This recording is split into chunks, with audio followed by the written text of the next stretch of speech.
What's going on, everyone? Welcome to SpawnCast episode, what is this, 7? Is this 97? No, I think it's 95. 95. All right, cool. God. Episode 95. We're getting closer to 100. We're getting there. I got a bunch of people with me. Nate, I think, is running a little late. He'll actually be joining us in a little bit. But let me start from left to right on my screen. We have Max, Dreamcast guy. What's going on, man? Hello. Just enjoying the taste of brains. It is a good weekend. Yes, yeah. Everyone's playing Resident Evil. Like, if you look on Twitter, everyone's playing it. So it's like it's back in the 90s right now. So it's good stuff. Or we actually got Resident Evil back. My bad. Sorry. Yeah, it's actual Resident Evil back. Yeah, it's not Resident Evil 7. Then we got Evan, who is also part of the Resident Evil scene here right now, since he has it on PC. So I think everyone's playing it. Actually, Jordan, did you get it too? I did not. Okay, so Jordan's the only one here who's not playing. We won't be talking to Jordan today. Sorry. Can I just say something? He bought Borderlands VR, but he didn't buy Resident Evil 2. I just want to point that out. Oh no, man! I mean, he had Borderlands framed on his wall for a bit. So I'm just saying, I had it framed on my wall for too long, and then now it's not. But... Did you get Ace Combat? Yeah, no, I didn't. Oh wow, that's the game to play in VR, man. I thought you were at least VR. Yeah, wow. I'm fine, man. How are you doing tonight, Evan? How's it going? Going all right, getting a lot of work done. Yeah, nice. And then we have and then Jordan. You've already heard him. He's with us tonight as well. Yeah, I'm here. And the reason I didn't get Resident Evil 2 is because Kingdom Hearts coming out, and I don't like shuffling too many games at once. So I'll get Resident Evil 2 later on. Yeah, that's kind of tough because you got to pick between one or the other. Like, so I'm trying to get through as much Resident Evil as I can before Kingdom Hearts comes out on Tuesday, so we can play that. And then OJ Player Essence is with us. What's going on, man? I'm here. What's up, guys? And then Sean, Allergies and All, is also here tonight. Howdy. So it's been a bit of a week. It was capped off yesterday with some Metroid news, which we'll be talking about. MPDs and everything as well. But let's start with what we've all been playing, which, I mean, it's Resident Evil. So who wants to talk about Resident Evil? Can I say I've beaten it 4 times already. I've beaten the whole game 4 times now. I'm just so in love with it, man. So all right, there's 2 campaigns obviously that we know about. What else is there, Max? Or are you just playing back through the campaigns again? Well, so I'm doing second run. When you beat the game, you unlock the secondary mode. If you beat it with Leon, you unlock second run for Claire, and you play through basically a total rework. Every puzzle is different. Literally, the puzzle solutions are different. Every item is moved around. The Mr. X shows up right at the freaking start to be like, "Hello, you're fucked." It's super good. Oh wow, okay, cool. So all right, that's something to play back through then. I guess there's probably achievements or trophies tied to it as well, I would assume. Yeah, there's that, and there's also to ones on the second run you can do because of how it's set up. It's a little bit easier. There's a really tough trophy for beating the game without ever opening the item box. I think that's easier on second run since things are a little more condensed. Oh, okay, that makes sense. It's good. But Evan, what are you thinking on the PC side? How's it look there? It looks fantastic, and I love playing it, especially since, like, way back when it first came out, I was more focused on other survival horror games. I kind of stayed away from Resident Evil, and now playing it this time, it's like I'm getting the best iteration with no before knowledge. It's so fun. You're playing on a GTX 1060. Yeah, 1060. What's the performance on that guy? Because that's like a mid-range card, right? That a lot of people are buying because it's a good price. It tends, if I'm not recording it, it sits around 60 frames, no problem at full quality. It's not an issue. It's when I'm recording, I have to lower it to about 70% image quality. That's probably because that's probably more your CPU than anything else. Yeah, most likely. What's your what resolution is that at? That's 4K. The 4K resolution. That thing is doing 60 at 4K on a 1060. That's pretty good. That's actually really good. I'm actually surprised about that. But that's their RE engine that they're using, which seems to be doing pretty well on the consoles as well. Although I think they were saying that the base console, Digital Foundry, looked at it. They said the base consoles weren't doing that well. they had a hard time. But like the Pro and the X models seem to be what they designed it for. So it looks good. It does. It looks very good. I haven't done like HDR or anything, but in 4K it looks really good anyway on the monitor. But I'm having fun with it. I wasn't a big Resident Evil person like you, Max, but it's pretty cool to go back and look at it because you guys were saying it's kind of like Sean was saying, like it's a reimagining. Because Sean, you played Resident Evil back in the day as well. Oh yeah, I've played through Resident Evil 2 on a multitude of systems. But yeah, it's familiar in the sense of like your location and the characters. But it's very different in terms of gameplay, things you have to do, things you get along your way. And like the first time you see a liquor in Resident Evil 2 in the original it's not the first. It doesn't happen in the same place. So it's different. It's definitely really, really good. There's a few things that kind of bother me about the game, but for the most part, like it's super, super good. Is it tripping you out that they literally rewrote every single line? Like there's literally not a single line from the old game, and it's super weird to me. Yeah, I'm surprised at how much they've changed. It honestly, it feels a lot like the Resident Evil original versus remake that came out on GameCube. Added in things, added in places, changed up everything. So they got a good formula. I would like to see them do it with Resident Evil 3, do it with Code Veronica. Might as well. Yeah, I can't wait to play those. That'd be great. Well, they were talking about Resident Evil 3, right? That's the next one apparently that's getting remade. Yeah. There's some parts for those who haven't played Resident Evil 2 and 3 like relatively recently. There's actually a lot of overlap. There's actually a couple scenes, 100% environments and everything that carried over to 3. So I definitely think that they could pretty easily use this engine now and just plug in new Legos. I was going to say, I wonder, yeah, you're right. Maybe that would make the development for that next one, the Resident Evil 3, a lot easier and faster to do. Huh. The engine seems great for it because like my load time. How quick is your load time in the game? Like it takes maybe like 5-10 seconds. You mean to start the game? You mean to start the game? Yeah, once you press load and go into your save file, it's just done. On PlayStation 4 Pro, it's about 25 seconds. But once you enter the game, there's not a single load screen until the ending credits. It's just one thing. Yeah, that's impressive. I like that there's no load screens at all when you're actually playing. Yeah, it really helps because there's load screens when you're like going into like different floors and stuff. That would slow it down real bad. Every door. Yeah, no, not that.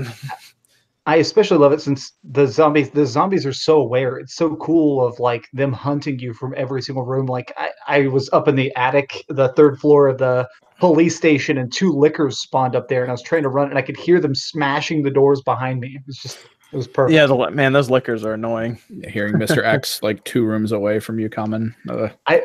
I've played the game so many times now. I've mastered the fact that the way his animation goes, he leans down his head, he opens the door, and then as he's going through, you can actually step just tuck past and roll him while he's doing that. So every time now he's like coming in, I'm just like, sir. It's fun though. It is. It's pretty fun. I still, like I said, I need to try to get it done before. At least one of the campaigns done before Kingdom Hearts on Tuesday. I might have that game slightly early. I don't know. It depends on how everything works out. But otherwise, I'm going to try to power through it and then come back to it for all of the other runs to do. So I don't. Depends on how long Kingdom Hearts is. I feel like that's going to be kind of long. It's long. Yeah. It's like it's 50 hours. Yeah. That's going to be a bit. So that'll be quite a bit of time throughout the week to play through. So before we move on, did everybody get a chance to play Anthem? I did not know. No, I did not. No, can you tell us about it, Max? Yeah, it plays a lot better than I could have imagined. It plays super, super, super good, but I can already see that it's going to have a lot of microtransactions in it. I watched some of your gameplay in your video, and it looks like Warframe. No, it is not. It plays just like Mass Effect. The only so I mean, 100%. I've had people. Oh no, go ahead, Evan. I've had people reference it as kind of feeling like Monster Hunter World as well. It's just like a little bit with like jetpacks. Yes, the biggest thing is that there are really big bosses that you need to hit particular points for, just like Monster Hunter World. Like there are some enemies that come down that you can't just shoot them in the face. You have to hit like a fuel tank or you have to knock a shield off. Flying is really, really fun. I have a feeling they're going to monetize the hell out of this, though. It has that thing where I don't know how long the loop will be fun. Like the reason Mass Effect works is because you're constantly unlocking new abilities. You just get new abilities by drops. It's what they're probably going to do is they're going to launch it without anything like microtransaction related, and then like a month or two later after the reviews come out, then they start loading it up. and they're going to try and spin it. I already can tell that what they're going to do is they're going to be like, every piece of DLC will be free forever. Check out all these loot crates. Yeah, that's gonna be concerned. I mean, they said no loot crates will be in there and everything, but like we saw what happened with Black Ops 4 after everyone gave it good reviews and everyone's really excited. Go back and look at the game now, and they'll sell you a reticule for $2. Yeah, I mean, take a look at my video. I put a bunch of gameplay. I beat the whole demo. I did all the missions. The story's pretty cool, but I definitely said at the end of my video, like, don't pre-order it. Yeah, and they also said that they were going to change the economy. They've already said that. Yep. Yeah. And they also said the weapons will be different. They said that they simplified some of the weapons and they changed some of the weapon names just so you'd like be able to be easier to understand. That's the thing about these live services. You think you know what you're buying, and then it just changes heavily, like sometimes for the worse, over the course of a year, maybe even the first few months. It's so easy now for these reviews to not mean much when it comes to these live service games. We'll get to see at these. You know what would be nice? Like a good Mass Effect. I mean, that would, if that's. I know. Yeah, that would be cool. Like if BioWare can just make like a good Mass Effect game, but I mean, I guess that's just too much to ask for. It's a little too much. This legit, OJ, when the free demo comes, install it, and I bet you're going to realize what I was saying. This feels like it was going to be a Mass Effect during alpha. It feels so much like Mass Effect with mech suits, and I think they're just trying to rebrand it. But it's. I always try out BioWare games because BioWare's dope. I mean, well. They were. I mean, maybe they are. I don't even know at this point. After Andromeda, I mean, I don't know what to think about them. But I mean, I still played and beat Andromeda. I was just like, I mean, I'm gonna get it when it comes out and try it and be like, all right, I have concerns about it with EA. I'm skipping with the live service. Like that's like $60. I mean, it's not like free to play like Warframe. Like with these $60, live service games. It's like I get very wary about stuff like. Oh yeah. Like if it was like a Warframe and they're like, oh, it's a free to play game, I'd be like, well, okay, they have to monetize it somehow. I get it, but $60, and then they start asking for more and more and more, and it's like, man. But didn't they say something like they're not going to have like microtransactions? They initially they did that pledge to not do microtransactions, but like Max was saying, we're pretty sure it's going to come, and then they're going to be like, oh, this is to keep this going. Yeah, so there's a lot of randomized loot where you literally pick stuff up and you can't see what it is until the end of the mission. I get a feeling you're going to be able to buy those boxes as well. It's very clear that there's going to be multiple ways to get these things. Okay, well, I guess we'll have to wait and see, right? Exactly. We'll have to wait. That's my thing is I'm going to play when it comes out and we'll see. I mean, it's still not coming out for a month. They could overhaul a lot of it, a month. How do we get BioWare away from EA? I know, We're gonna shut down before that happens, dude. I don't know, man. I just watched Bungie and Activision split, and Bungie made off with Destiny. But Activision never owned Bungie. Yeah, no, that's true. But like, how do we get BioWare split and then they somehow retain rights to Mass Effect? That'd be nice. Give us another Jade Empire. The developers have talked on the record that they wanted to do another Jade Empire. Give us a Jade Empire Mass Effect.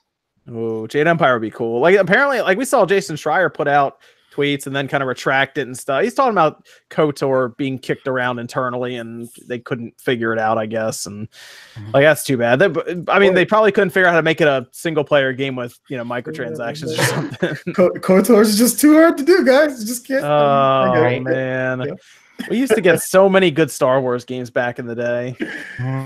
Like we used to get those weird ones too, like Obi-Wan on the Xbox, where you use the right stick to control your lightsaber. Yeah. Well, and what was it? Rogue Commander? What was it called? Where you're the clone troopers? Oh, Republic Commando. Republic Commando. Yeah, that's a masterpiece. Game. Yep. Yeah, that's a freaking great game. Totally in the Star Wars universe. I think it's still considered canon, or it was until Disney came in. Yep, it's on Steam also, and it's super cheap, and it's like everyone's laptop can play. I bet you if they decided they could put it on your phone. So they just need to port it to Dreamcast, and I'll be happy. Oh man, yeah, it was good. I remember playing that on the original Xbox. I thought that was such an awesome game, man. Now I'm sad. You're going down the well here, John. I know. So many games. I'm doing a video soon for the GameCube HDMI adapter, that MK2 Sean, and I popped in Jedi Outcast. And I was like, man, what happened? What happened? Yeah, we could have been getting games like 1313 instead. We're getting more Battlefronts. Yeah.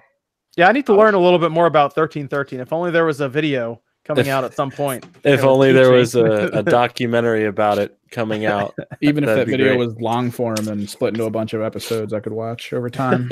Yeah, who knows? It could be something in the future. Become the Shane Dawson of Star Wars. That's honestly one of the inspirations. I'm looking at a lot of different documents. I mean, the person, if there was a doc, I don't know nothing. Oh man, I can't wait till my video releases, guys. Will be out soon. Yeah. Did anyone else get a chance to play anything else other than Resident Evil 2? I was also playing Dragon Marked for Death. I was playing that. Yeah, tearing into the Smite release on Switch. Smite, you're playing Smite. We got a video coming up where Evan is going to go into some detail about Smite and what it is, and kind of like that Warframe video. So a little, yeah. I did Legrand. I beat Legrand Legacy, the new Switch RPG. Oh yeah, how's that? It's really good. It's got some glitches. It's got some spelling errors because you can tell it's like by such a tiny team, but it feels a lot like Final Fantasy VIII, and I love the hell out of that. Okay, it's like Final Fantasy VIII. Yeah, it was on Steam last year, and I remember it showed up and then it disappeared because it's on Steam, and Steam buries some of these games pretty bad. Well, so apparently they also, I didn't notice. Somebody was saying to me that the original Steam version had a different ending, and they took it that people hated the original ending, and the developers actually took that feedback, so they like took it off of Steam and remade the whole second half of the game, and that's what you're getting on Switch is this new. I think the ending we have now is fantastic. Okay. Yeah, I might look into that, but it's an RPG, and we got Kingdom Hearts coming up, so yeah. It's gonna be tough for me to do that. But I've been playing a lot of the finest Nintendo Switch fighting game to date, Fight of Gods. Oh, thank God. I had to buy it. I'm making a video on it. It's so bad it's good. Oh, and really? It's one of those. Yeah, and it pains me to say that, but like I can't stop. Like every time I play the game, I laugh. I just laugh and I laugh and I laugh, and it's like, you know, there's not many games that really make me laugh. So for whatever $12 I paid for it, I've definitely gotten my money's worth out of it. If you ever wanted to see Jesus versus Santa Claus, this is the game. I do. And he like funny. hops off the cross like every time. Like, it's just like, oh my God. what the fuck? Like, it's so funny. It's so damn funny. You're gonna cash that yellow dollar sign, man. Probably. Yeah, remember when Nintendo made them remove the cross from Pokemon, and now they're like, fuck it, drag Jesus down with the cross. Yeah, like it's just so weird. It's kind of, I mean, it's bad, but it's good. Oh man. I actually embargo for Dragon Marked for Death isn't up till next week, so I'll probably talk about it then. Definitely on the next podcast. But yes, I am playing that now as well. And I'm trying to think what else I thought I was playing something else. I was playing GameCube also because I was doing a video for it, so I was getting stuck on some of those games. Beautiful Joe. I was playing a lot of Beautiful Joe. That's a great game. Because I'd like to see them do another one, and it's an amazing game. And out through HDMI, it looks ridiculous because it does progressive scan, so it looks even better through that. But anything else you guys been playing? I've been playing Resident Evil 2, so fair enough. Everybody else ever playing Resident Evil 2, and I actually started playing more of Valkyria Chronicles 4. Freaking Sega's like, hey, here's a review code. I'm like, what? A while ago, yeah. I was like, oh, thank you. So, man. So yeah, so I've been playing a lot more of that. So that's been fun. That's been really good and fun too. I've been playing 360 games on Game Pass for some reason. There's just games I haven't played in years. Like there's so many games on Game Pass. They just keep adding them. Yeah, like I started playing through Gears 3 again.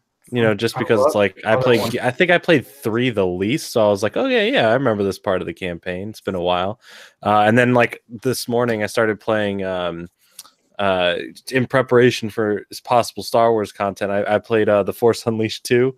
I forgot how quick that game is.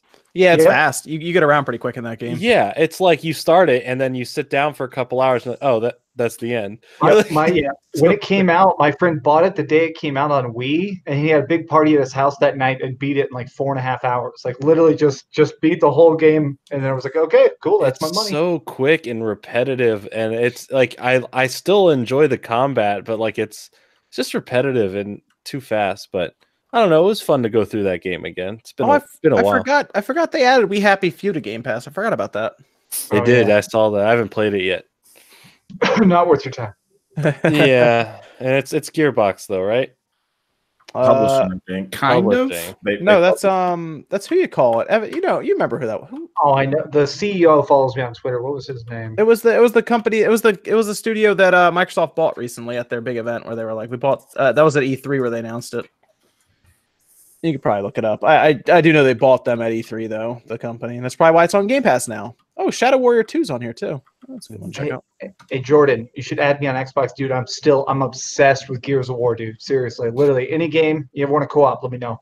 All right, awesome. Let's my people call your people call my people after the podcast. Okay, that type cool, of thing. cool. I'll get Cool. my yeah. I'll let 'em email know. you a business card. It'll be great. Then I'll fax it over in a minute. Facts. Let's jump into some of the stuff that happened this past week. Let's talk a bit about Metroid Prime 4. What I've heard happened? of that game. Yeah. 2019, right? Any day now. Yeah, really. That actually, for what it sounded like they were at least. I mean, they were at least what 2 years in development, I guess, and they are scrapping it. That was weird. That was definitely like an out of nowhere thing that popped up, and it was like, yeah, we got to start over on this. And it just a video dropped on YouTube. They're scrapping it. Retro Studios is taking over, and it's gonna be a while. Like, it might be one of the last games that releases on the current Switch that we have now. It's actually led to a possible joke, not joke question on Discord from Sticky Splat. Given the news, do you think we will see Metroid 4 in the next decade? Oh, we'll probably see Metroid Prime 4. We'll probably see that, I would say, in holiday 2022, maybe. Yeah, that's my thought. Man, so every morning I wake up exactly at 8 a.m. and I like get my phone and I look at Twitter and see if anything's on fire. And that's exactly the second when that news came out, and I watched everybody on the internet just. It was really weird because there was good news in there and there was bad news. The good news being Retro Studios is now involved. The bad news being that we're probably not going to see Metroid Prime 4 for a long time. We were believing that we would have some sort of reveal for it because remember, we never even saw like a screenshot of the thing. So people were thinking, oh, we're getting close to at least them showing us what the game is and the direction. And I guess they didn't like it. I guess they saw it. It was being developed internally. And then we assume Bandai Namco, after a lot of the rumors came out and some of the findings on LinkedIn by Doc Trey. And it's Linked ID. It's called Linked ID. Dude, what are you talking about? Do you call it Linked ID? Is it really? I thought it was LinkedIn. It is makes LinkedIn. I have things in my brain that like it's like if I say it once, like that's just how I say it, and that is one of those things. Like on my Metroid video, I said Linked ID again, and I was like, you got to be fucking kidding me. ID. As a kid, I pronounced the word ecstatic as ecastic because I learned it from Zelda. I'd always be like, "Oh, what a great morning! I am ecastic." I used to call Dalsum Dahismal. Dude, back in the day when we were playing all the Final Fantasies, we didn't know how to pronounce those names. So I used like Bahamut and stuff. I would literally become like, oh man, that's Bahamut. Like, I mean, every Shiva. I mean, I had no idea. Yeah, so Metroid Prime 4, it sounds like it's a ways off. We won't be seeing it for a while. But it was an interesting situation to see them not only delay it, but then also tell us that Retro Studios is now taking over, and it's basically their project now. So, although it sounds like it should have been from the beginning, but I guess there were some internal issues there with something else they were working on. Go on, Max. Somebody was tweeting that this is one of the only times Nintendo has ever apologized to fans. Like, they've apologized internally, they've apologized for mistakes, they've apologized to investors, but this is the first time that like they've ever actually come out and apologized to fans. That was weird. I mean, they've done things like what they've shown up in like Nintendo Directs and stuff. I know Iwata would have to apologize at times for how things were going, and he would even cut his salary at one point. So I mean, this felt different though, like compared to other things. It's all they could really do. And it seemed like if you look at like the video, it wasn't disliked like crazy or anything. And people were like, yeah, all right.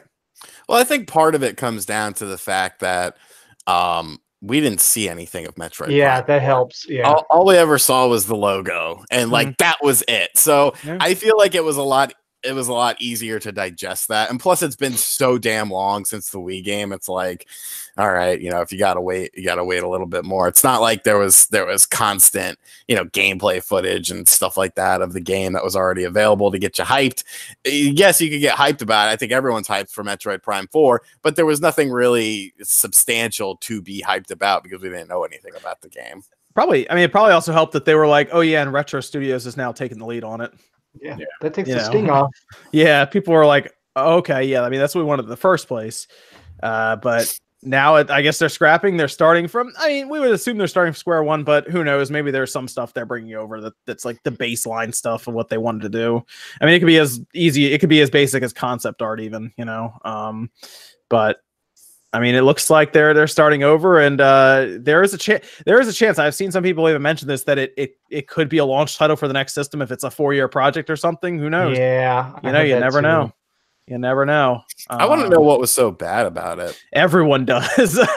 We all do, because that's going to be one of the greatest stories in gaming history when that comes out. And what was that prototype, and what was the issue? It might make a good documentary. Yeah.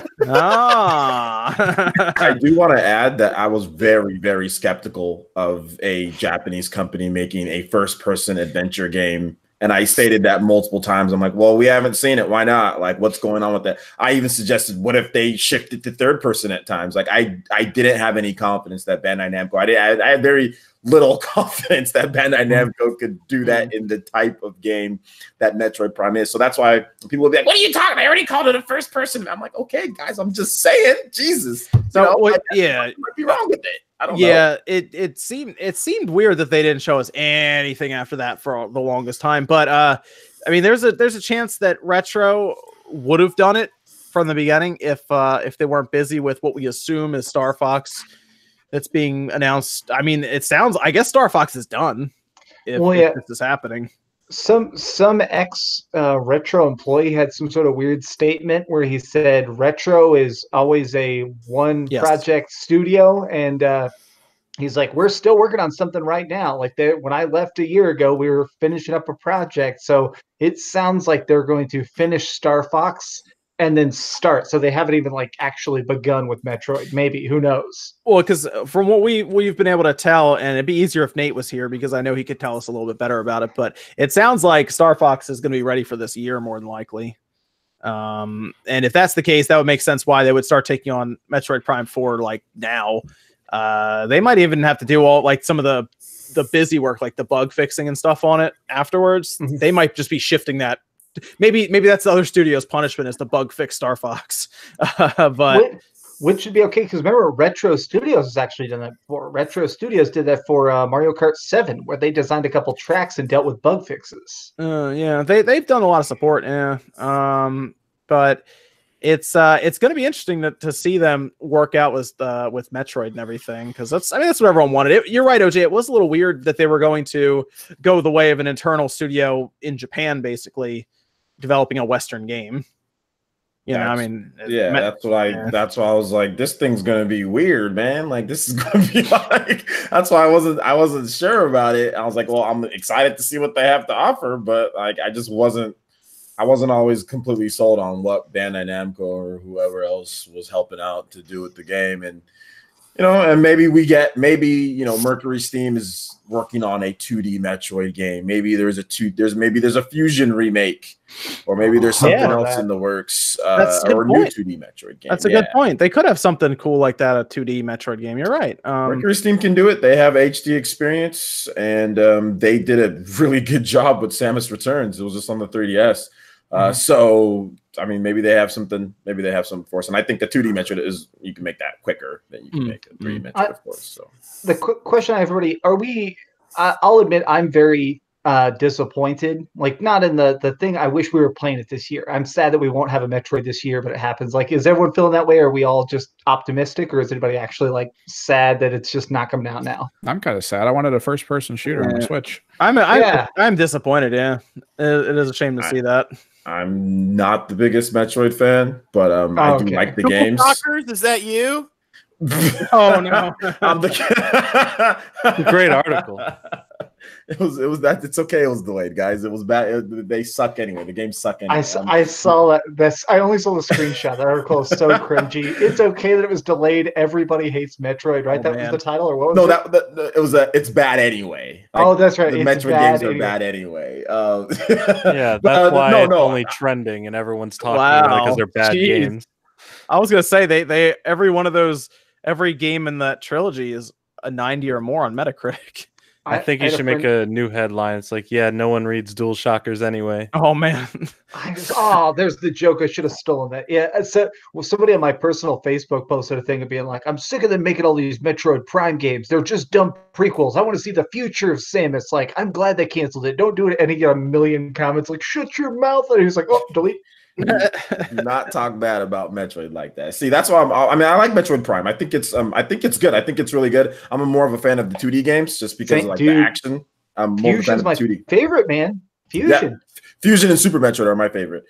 Fusion and Super Metroid are my favorite ones. Samus Returns is great. Like, I like the 2D Metroids. I think they're cool. Metroid Prime is cool. I've beaten all three of them.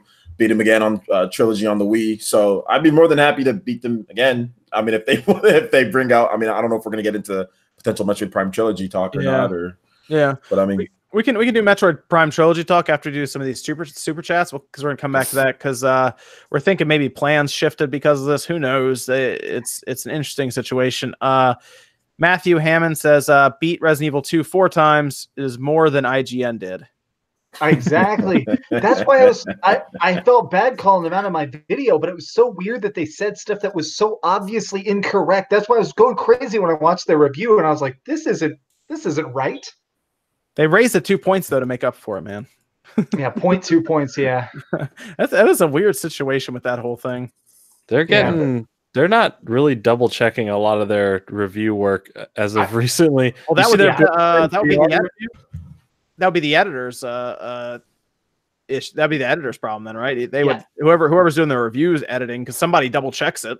The Borderlands VR one was like horrendous. Like they're like complaining about stuff that literally the second you start the game, you have an option to turn on or off. And the guy was complaining there's no options for this stuff. And it's like, what are you talking about? It's really, when you hit start, it says, do you want this on or off? And I'm like, yeah. I made a big video in case anybody missed it. It was called What Happened to IGN, and I kind of just show all their mistakes. After that, I had some IGN people reach out to me privately and say that basically they're just understaffed and they're not allowed to hire new people right now. So everybody's working 2 jobs. That's why Philip got fired. Nobody took his position. There's an editor. Or even what's it called? What's her name? Oh God, Alana Pierce left. They still haven't replaced her position. It's been like a year and a half. Like every time people leave IGN now, they're not given the budget to replace them. So people are just getting more and more workload as people quit. So, and people are already like packed with work there. You've got it, it's already like even per one thing. So now you got people leaving, you got to pick up the slack with the shows and the production quality, and you're not working from home, you got to get up and go there. It's just like, it's a whole different, you got your 8 hours, or whatever. So, I mean, it's just, I'm not trying to make excuses for them, but it's just rough in these San Francisco streets, or they don't pay well either. So there's probably not a lot of incentive on their side to be like, let's go stay at the office an extra 4 hours and get this thing done. Well, you guys, they expect people to be like Matt Casamassina, and Craig Harris, where they were like living at IGN, like living at the place when they, N64.com or whatever, So some of the I've talked to some of those IGN people, and they talk about being there at 11 p.m. on a Friday night, like finishing a project that was supposed to be due like 2 days ago, and then people just drinking at the office because they're just like, well, we can't party at home now. Let's party here. It's like, damn, what a job. Screw that, man. Yeah, exactly, right? Yeah, I'm good. Just chill out. Oh my gosh. I mean, I'll be honest. A lot of reviews on YouTube are much better than IGN's reviews. So I just watch your reviews, to be honest, Dreamcast guy or RGTs, whenever you guys put out, I just watch those. I don't really watch IGN. Yeah, they're good. ACG is very good. There's a lot of good reviewers. Skill Up is one of the top dudes right now. That guy is a beast. Yep. So I'll be honest, I just usually watch YouTube for reviews. I don't even really go to the website. I'll check Metacritic for the overall like the overall number, I guess you'd say, that everyone points to, because actually bonuses are even based on that for companies, which is weird. Yeah. But then I'll just look up YouTubers who are reviewing it and be like, oh, okay, I guess I'll get it then. If I want to laugh, I'll watch Angry Joe's reviews because it's like a whole thing. It's like a whole so much theatrics. Yeah, it's all like a whole story. If I'm not gonna play the game, then I'll, because he ruins the whole damn game. But it's true. My favorite thing is when IGN sometimes just randomly puts the review score in their thumbnail. Yeah, I think it's hilarious. Like, cool, don't gotta watch it. Know what you're gonna say. Like, that's cool. Save me 5 minutes. People do a thing now where people just say the top comment now is always just the rating. That way you can skip watching it. If you're just curious about it, you click the video, scroll down, and it's just like 8.8. You're welcome. Like, thank you. And then someone replies, now it's a 9. They bumped it up 0.2. Yeah, right. I hope somebody downloaded, because they deleted their original review for Resident Evil. I'm sure they deleted it. Somebody screen cap that thing probably. Yeah, I'm sure. Yeah, I'd be shocked if they didn't. People made it here. Yeah. Screen caps. You want them? Screen caps. Come get them. I Am Legend says here is legendary. Not sure what that's for. That's for somebody probably. That's legendary. Here's legendary. There he is. He popped into Discord and said that once. I think he's just gonna keep popping in here. It's awesome. Okay. Retro Wolf says, hey guys, love all your channels. I would love to see Resident Evil 4 remade with the RE2 remake engine. Doubt they will do that though, but I can dream. They keep putting Resident Evil 4 on everything, so I mean, you never know. What year's the anniversary of it? Yeah, like the 20th. They're going to wait a long time. I mean, the thing is, I have a strong feeling they're going to do Resident Evil 3. Probably, I think we're going to get Resident Evil 8 next year. We're going to get a Resident Evil 3 remake the year after that, so 2021. And then I do think we'll probably get Code Veronica. And then maybe they'll try and do a reimagining of 4. They just start remaking all of them. I don't know if 4 really needs a reimagine. Yeah, does it need a remake?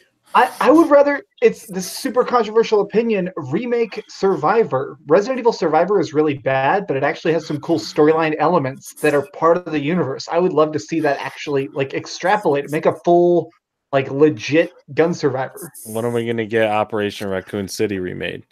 When are we going to get? Hey, let him remake Dino Crisis, okay? What about Dead Aim? Yeah. Can we get Resident Evil Dead Aim? Would you want it would you want it like a light gun shooter, or would you want it like an actual normal Resident Evil game? I want to know about Resident Evil because the light shooter games are still on PS3, and I like those. Umbrella Chronicles and all those, Dark Side Chronicles, I like those. Yeah, I played those back in the day because I like Dark Side Chronicles. Yeah, Umbrella Chronicles on the Wii was kind of awesome. Yes. Yeah, I mean, I'd say they're probably bad games, but they're goofy fun. Like when you're fighting, they're not like you're not. I think they're good. I don't think. Well, they're not like Resident Evil good, like the quality of like you would see. Like I think that's what we're kind of talking about. Like overall, they're okay, but like they're not like Resident Evil. Yeah, but it's like a slightly less House of the Dead. I mean, the things aren't falling apart, but you're definitely firing monkeys from trying to hit you. Like it's awesome. Well, what is it? You fight the boss, the twins in Umbrella Chronicles. You're fighting these super giant twins. And you're literally flipping off walls and stuff. It's like, what is this? Yeah, it's pretty crazy. Let me go to the next one. K19 says, I think we're getting a new RE game, like a spin-off of some sort, then a new remake of Nemesis. It's kind of what you're saying, Max. You're saying Resident Evil 8, you were thinking, and then around 3, basically. I think they should just start remaking some of the older ones if they can. I mean, the PS1 is the biggest jump, obviously, to now, so I get why they're doing those. And yeah, I don't know, like you're saying, I don't know if 4 really needs that. Not yet, anyway. Maybe next generation. I mean, 0 needs it more than 4. Yeah. Well, the update. Did you play the PS4, Xbox One version? They updated the controls really nicely, upscaled it. They added in a new mode. It's really good. Yeah, I have it on PC, and somebody actually put out a patch that further improves the texture quality and everything. It's great. If anything, though, I've heard Resident Evil fans don't like it because they took out the tank controls. You can put them back in if you want, like it's an option. But now that you just have a joystick, you can just like dance past every zombie because it's like they're so slow. It's just like over here. Let's see. Ferris Wheel Productions said, what releases first? Prime 4 or Elder Scrolls 6? Prime 4. Prime 4. You think so? Over Elder Scrolls? Yeah, I guess so. Because Starfield has to get done first. I think they're gonna rush rush Elder Scrolls 6. I mean, like they're going to rush it as in they're not going to spend the normal 5 years on it, but it's still a while off. Yeah, I think Prime 4 will get done first. Elder Scrolls 6, I think, is going to be a bit. We think Elder Scrolls 6 is a next gen game. Everyone's talking about Prime 4 taking so long. I don't know. I'm thinking that Retro Studios is going to be like, they're going to not like rush it, but like they're just going to get things done because it's a passion. Well, so I'm thinking it's going to be like a 2 year, 2.5 year type of project. That's what I'm thinking. Yeah. Well, especially OJ, maybe y'all heard about the fact that they approached Nintendo with a demo where they'd already made a prototype of it internally, and they approached Nintendo and said, like, I know they're working on it, but how about these ideas? And they immediately went, all right, you're hired. Yeah, we're actually gonna talk about that too in a second because that was an interesting thing to talk about as well. Let me go through some of these other ones. Christopher says ESPN uploaded a post of Smash on their Instagram. Possible Disney Nintendo collab, aka Sora and Smash, likely a stretch, but maybe not. The reach. I think they were just Smash has its esports setting.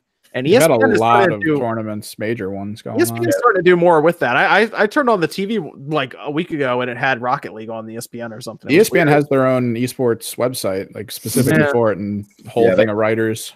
They cover Smash, like when Zero got signed, like even like when Tweak got signed by TSM, who's they covered Tweak getting signed, and nobody like Tweak's not like a household name or anything, but they covered him getting signed. So I mean, they do their thing there. Wishbone says Metroid Prime 4 probably isn't going to come out until their next gen Nintendo system. 3 to 4 years of development might as well take the extra time. We'll talk a bit about that as well. I think OJ, you made a good point that they could have actually done some work prior to when the development shifted to them.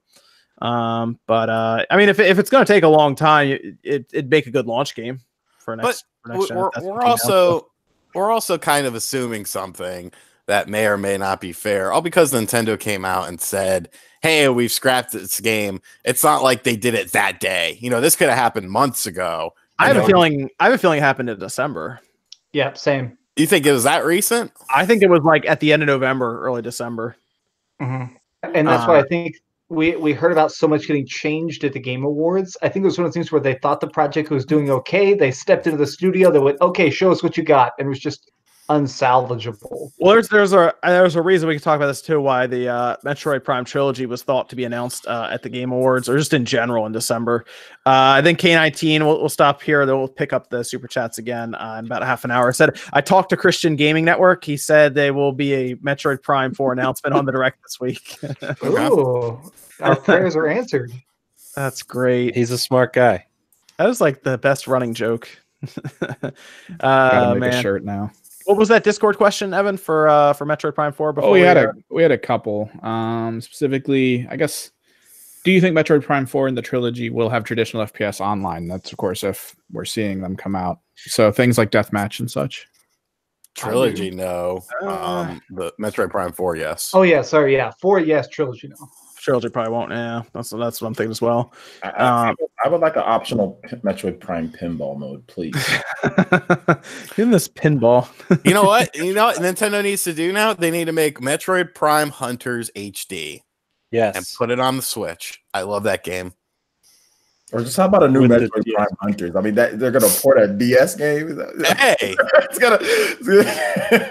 They really shouldn't, because the single player wasn't that great. It had one boss in it, and that was the same boss you fought over and over again. It got fucking boring. Sounds like Halo 5. Ooh. New Metroid Prime Hunters. Just don't get Bandai Namco to do. Man. So we did have, we believe, and this was an interesting thing that's put out by it was the Game Informer editor, Imran Khan, where he talked a bit about how Retro Studios approached Nintendo about it. Despite, we heard interviews that felt like it was a long time ago at this point, but where they said that they were looking to do more creative things outside of Metroid Prime after they wrapped the trilogy. And then they come back to Nintendo this time with a demo, and it's weird that they would have made a demo unless, like, just assuming this is correct, it's weird that they would come back with a demo unless they saw what Metroid Prime 4 was shaping up to be, and they thought they could do it better. Like, why else would they have developed a demo internally and pitched it to them? It it could have been an experiment. A lot of side projects, like I don't know if people know this, but the swinging in Spider-Man 2, the really famous like web slinging, that was a very last minute addition. Like secretly, a couple people on the team were working on it, and then they reworked the game. Maybe it's just 10 guys were working on it at night, and then they pitched it. Who knows? It sounds odd to have that kind of a shift because they were supposedly working on another project, and then they pitched them. Like it's almost like some people in the office were like, "Oh, okay, let's pitch them a better Metroid Prime 4." Well, companies do that. Like I remember Jules Watcham from Atui, aka used to be Renegade Kid. They actually did a build of a Silent Hill for, I want to say it was for the DS, and pitched it to Konami, and Konami was like, you know, it looks cool, but no. And like that's how, you know, Resident Evil was on the Game Boy Color. That was a pitch that some guys from, God, I did a retrospective on it, but I can't remember what company they were a part of. I want to say Acclaim, but I don't think they were Acclaim.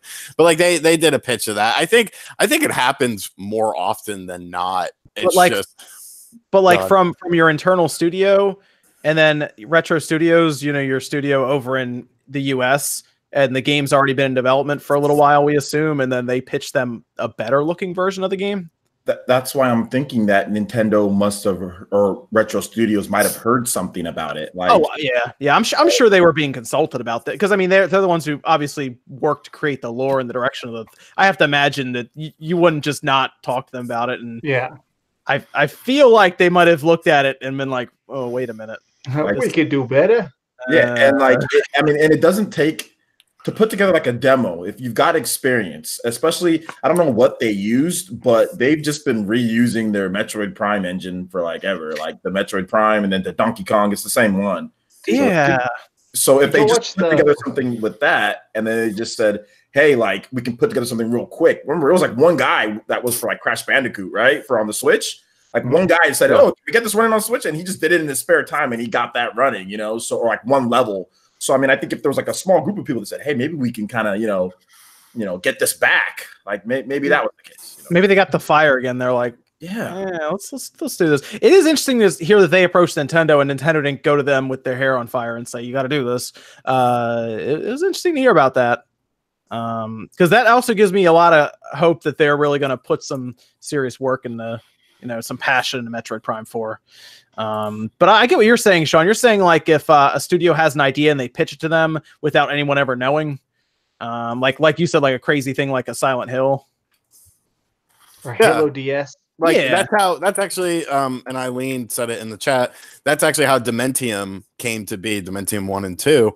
Because it was a rejected thing from Konami. And you know, there's probably so many damn stories of companies pitching stuff, you know, all the time that never get, you know, talked about, and that's why people like Liam exist. This was just a weird situation because it was basically like Retro went to Nintendo and said, we can do it better than that studio over there. Oh, I know that they've already been working on it for they've already been working on it for a year, but here's something worked on over lunch and it's a lot better than them. So.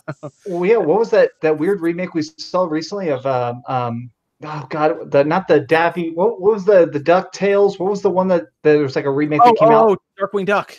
Darkwing Duck, yeah, that Darkwing Duck game is super polished, has full animations and stuff like that, enemy AI, and the guy made it apparently in just like 6 months, like just 2 nights a week. Yes, I would have bought that.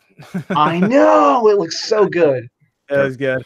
Let's go. Dave said he's gonna be jumping in any minute, so I wanted him to jump in for the trilogy talk that we're about to get into. Because Metroid Prime Trilogy, the other thing that Imran Khan said was that Metroid Prime Trilogy is like done, and it's been done for a little while, which is interesting because Nate also I think has information about situations like that I wanted him to kind of go into. But that's one of the reasons that a lot of people were really sure that it was going to be announced. Like so many people were sure it was getting announced in December, and the Game Awards seemed to line up. But that's why that was happening. And it seems like I do wonder if this Prime 4 situation, like we're trying to figure out whether maybe they decided this, because you're right, Sean, they could have decided this in like September, right? Right. And then that could have really started messing up some of their plans for release schedules. Like I have a feeling Metroid Prime 4, if it was 2 years into development, maybe more. They might have been ready to try to release this thing at the end of 2019. I think it was going to be like in my video, I said, I expected Metroid Prime 4 to be the big display piece for Nintendo at E3 this year and have it same. all decked out and shit. And now it's kind of like you got to call an audible. But I also do feel like, I don't know, like I don't think this decision was done in December. I think it's been sort of a long time coming, and that's why things were so quiet. Yes, Reggie said, "Oh yeah, the game's in development," blah blah blah. But I mean, of course he's gonna say that. They said that they did the same shit with Star Fox Zero. When Star Fox Zero was supposed to be, a holiday title, and then it got delayed. I don't care what anyone says about that game. I think it's a good game. And one day I'm going to make a video on it. After I move, I'm making a video on it because I actually just bought a physical copy of it for $13 off of Amazon brand new. But I loved it. I love that game. I shouldn't say love. I liked it a lot, but honestly, that's strong. That's strong. Love is strong for that. Yeah, love is strong. Literally, a bit strong. Let me just go ahead and tone it down just a little bit here, guys, so I don't get the wrong idea. I'm not trying to marry it. Just spend a couple weeks with it. But yeah, like I just feel like this was a long time coming. And, Retro probably isn't starting today on it or, yesterday on it. I feel like it's probably been in development for a few months now. But circling back to my main point, what the hell is going to be their focal point this year at E3? I think that's going to be interesting because you obviously have, Luigi's Mansion. You have Animal Crossing. Pokemon. Fire Emblem. Pokemon. Pokemon. But would you want to do E3 all Pokemon'd out? If you're a Nintendo, I would say sure. I would say right now, while the iron's hot with Pokemon, as much as it can be, off the tails of the Detective Pikachu movie, and I think they could really benefit from being like, "Here's Gen 8. This is huge. Look at all the stuff we can do," and really, because like Animal Crossing most likely is coming out possibly right before E3. So the main thing they'll have to go on is Luigi's Mansion and Pokemon. I don't think you have any one big game. I think you just have a bunch of games and you show up with them. Like they won't have a Smash or they won't have Bayo 3. Yeah, but I'm thinking like they won't have a Mario Odyssey, for example, or they won't have a Smash. No. But they'll have a bunch of other games. Like they'll put we just said there'll probably be that Star Fox game will probably be have some kind of standee in terms of just like fanfare, because like Pokemon and Animal Crossing are just as big as like Odyssey. Yeah, I mean, the E3 audience, in my opinion, at least, the E3 audience isn't, a younger audience or, okay, like games like Pokemon, games like Animal Crossing have a mass appeal. Whereas usually the games that are talked about the most at E3 are for the more, hardcore gamer or whatever. The stereotypical gamer, I guess, is the term I would use. Okay. Yeah. Oh, I think we're talking about like that one. What's the one game they would pick out of the games they have that would be like they would deck out their E3 with, and they would have like 70% of their floor space being like those demos? And because I remember when Odyssey came out, that was the big thing they pushed people towards for demos. They had like the big hat and everything out. And right. Star Fox. I think it's gonna be either Fire Emblem, because that'd be very easy to like turn the whole place into a castle, or I think it's gonna be Pokemon. Fire Emblem would be really cool to dress up that place for E3. That'd be fun. I think Fire Emblem's coming out in the spring, isn't it? Yeah, we believe it's out before E3, but I mean, at this point, who knows? It might be out after. I mean, Fire Emblem traditionally launches like April, May-ish, sometimes June, so it could be. It's anywhere in that time frame. It's spring. I'm thinking that they're trying to get it out as before E3. I think they try to get it out before E3. That's what they want to do. That's why they give it spring. And the game was already delayed once. So, I mean, they've had extra time to polish this one up. So I'm looking to see if it's I can't wait to see more of it. That's my favorite. Smash Brothers and Fire Emblem. Yeah, they could do something with Star Fox. They could do something with, I don't know, Link maybe, if they have like another Zelda game or something. So this whole situation with the last minute cancellation really reminds me of Doom 4. Remember the original Doom 4 Hell on Earth, where the project was like done, like they pretty much finalized it, and they said that it was just Call of Duty with demons, and they made the very wise choice to just delete the whole damn thing and start over. And then we got the amazing Doom we got now. Yeah. Yeah, I mean it was interesting, I think, just to see them send out Shinya Takahashi, white background, nothing fancy, and he just said, oh, we gotta start over. And that was like it. So it's weird because we're at a time where a lot of companies don't really talk to the gamers or the fans of that series, of that game, and there was some respect there from them, so I'll give them that with Metroid, whereas EA or Activision would have told you to shut up and go away. Yeah, they're like, enjoy a loot crate for your tears. Yeah. Like, I think a lot of people would have liked to have known what happened with Final Fantasy VII Remake, for example, because that something went wrong with that game outside of just the development time. I think they've talked about it in interviews, but they never like showed up and talked directly to the Andromeda fans as well. Like Andromeda, they told us literally, they just said screw off. Oh, here's the game. Oh, well, it sucks. You know what I'm saying? Like that was the worst they've ever. That was the worst from EA. One of the worst from EA. So yeah, you're right about that. They gave us no updates. They didn't give a damn. What fans were thinking, despite them priorly screwing up with Mass Effect 3 and the ending. So I mean, you're right about that. What EA would do. Yeah, so whenever Nate jumps in, we can come back to this. Evan, did we have any Discord questions? Well, yeah, along this whole Metroid Prime cancellation, Ross was wondering that we haven't heard a lot about Bayonetta 3. Do we think another situation like? Oh, no, I think that's just it's platinum, so I think it's still being worked on. I'm trying to figure out if it's coming out this year. I feel like it is. You don't think so? I don't know, but I mean, there was one update that a lot of people didn't really report. The media didn't report it too much. Is that he said that development's going really well. That's what Hideki Kamiya said. Cool, and then he promptly blocked the person that asked the question. Nice. I'm still blocked. No, I'm joking with that. He just said that development's going well. It was at they were in, I forgot what country they were in. They were in, I think, a European country. And he talked about that with, I think it was with Hashimoto. So he just said, development's going really well. And then it was the same one where they said, where I think a lot of people did report on this, but Wonderful 101, how they said that we want to do a Wonderful 101, port, but you have to ask Nintendo, for that. So then that was like the same little time frame that they said both things. So he said the development's going well. So there you go. There's the update. Yeah, I think Bayonetta 3 is a 2019 game. At least I hope. But it's going to come down to where Platinum Games is with their development, really. When it's ready. That's for me. You guys know I love Bayonetta. It's like Bayonetta is like one of my favorites. It's like when it's ready. That's what I say with Bayonetta. When it's ready.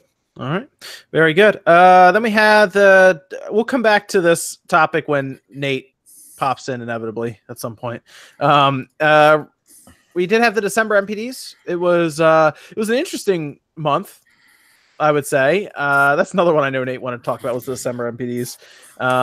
But we did have Nintendo top the NPDs with the Switch, which sold more than the Xbox and the PlayStation 4 combined in the month of December. It was interesting to see that apparently that PS4 was like at the bottom. Yeah, the Xbox one above that. I think it came down to that Spider-Man bundle. Everybody bought a PlayStation 4 in November, basically. Yeah. I mean, how do you pass up Spider-Man, a PlayStation 4 1 terabyte slim for $200? That's tough. So it's interesting to see that. Yeah, Nintendo sold quite a few. We're hearing it's around 1.8 million in the US alone in December, which is a lot. And we're hearing that they could have sold anywhere from 10 to 11 million units in that third quarter, that October, November, December worldwide. Which, what's that put them at then? 16, a little over 16 million then. So to get to their 20 million, they need basically another 4 million in January, February, March. But interesting to see that. And then we did find out that Red Dead Redemption 2 was the best-selling game overall for 2018. Smash Bros. Was the best-selling exclusive for 2018. And the Switch was the best-selling system for 2018 in the US. Is anyone surprised? I am. Yeah. I knew the Switch was a seller, but god dang. I mean, god dang. It was definitely, obviously, Smash really helped it. Smash being Pokemon helped, but something I noticed in the Japan sales charts, people will do those graphs a lot where they write up the older Pokemon games on the 3DS, and the 3DS had a much larger install base now than the Switch did. but in Japan, it has started to kind of drop below the others. So I think people really do want that Gen 8, and I think if this was like the big Gen 8 one, it would have sold better and continue to sold better. But I think for what it was, the Let's Go series, I think it did help move Switch units more than a lot of us thought it would originally. So interesting there though. Yeah, Spider-Man was just behind Smash in the exclusives chart that they showed. I think God of War was below that one. Yes. Yeah. Okay. So Smash, Spider-Man, the God of War for exclusives. Oh man, I'm surprised the Xbox exclusive Sea of Thieves wasn't the very top of the chart. Oh man, that's a great game. That's a classic. Did you see that popped up back up on Twitch? What happened there? What happened with that? Dr. Disrespect streamed it. Well, it's that I went back and played it. Summit 1G, he's also a big one. It's now his main game right now. So I went back and played it. I'm going to do a big video probably in the next month. I want to do like a second look at it. They completely overhauled a bunch of the game. You can actually mark yourself on the map and say, I'm looking for shit. So people will actually come fight you. There's NPC ships. There's like markers that'll draw you into like big raids if you want. So the Kraken will attack you a lot more. So it's not just like waiting for action. Like you can immediately find action if you want. Yeah, random sharks will pop up. Like the megalodons will just appear around you. The whole new section of the map. There's megalodons in it. Lots of them. Yeah. Lots of different ones. Boy, they look crazy. Now I gotta play it. They have float on top of water. You see it coming. And you can get it with Game Pass, so it's $10. I have Game Pass. It's the best deal in gaming. Yeah, man. Yeah, do Crackdown 3 out next. That's worth a whole year of Game Pass right there. I'm excited for all the videos. Why I was wrong about Sea of Thieves. I am terrified for Crackdown 3 right now. Fucking see it. The thing about Sea of Thieves is, by saying all that stuff, that sounds very interesting. But it's like, that's shit that should have been there day one. No, yeah, that's day one shit. That really was. But they like, didn't release the full game. Exactly. I hate. That's why games as a service just, man. Some of them just rub me the wrong way. And to me, it still doesn't even save the game. It feels like if you gave somebody a really bad meal, like you gave somebody a really bad burger, and they're like, "This sucked," and you take it behind the counter and you go, "Now here's chili." It's like it's the same burger, you just ground it up. It's like they just remix the ingredients. It doesn't really feel new. Yeah, but it is on Game Pass. We've seen that actually with a lot of games this generation for live services. So it's unfortunately it's not new, and all three systems seem to have those now. Look at Fortnite. Fortnite was a zombie survival game. Yeah, you're right. But I mean, we've seen Nintendo release some games where just over time it's taken a bit to get all the content there. Mario Tennis. I was gonna say Mario Tennis. I mean, Splatoon 2, as a huge Splatoon 2 lover, I mean they basically sold you a full single player as DLC. I'm okay with it, but you got to be aware that they basically sold you the single player story. It's a new it's kind of a trend now with these live services. Sounds like some good documentaries. If only there was someone who could do it. If only. Who could he be? Hi, Nate. Oh man, is Nate finally in here? Yeah. Very enthusiastic Nate tonight. Yeah, you didn't miss the Metroid Prime Trilogy talk yet. Don't worry. Well, that's the good thing. We were talking about the MPDs though. Did you have any thoughts on the MPDs before we moved on from there?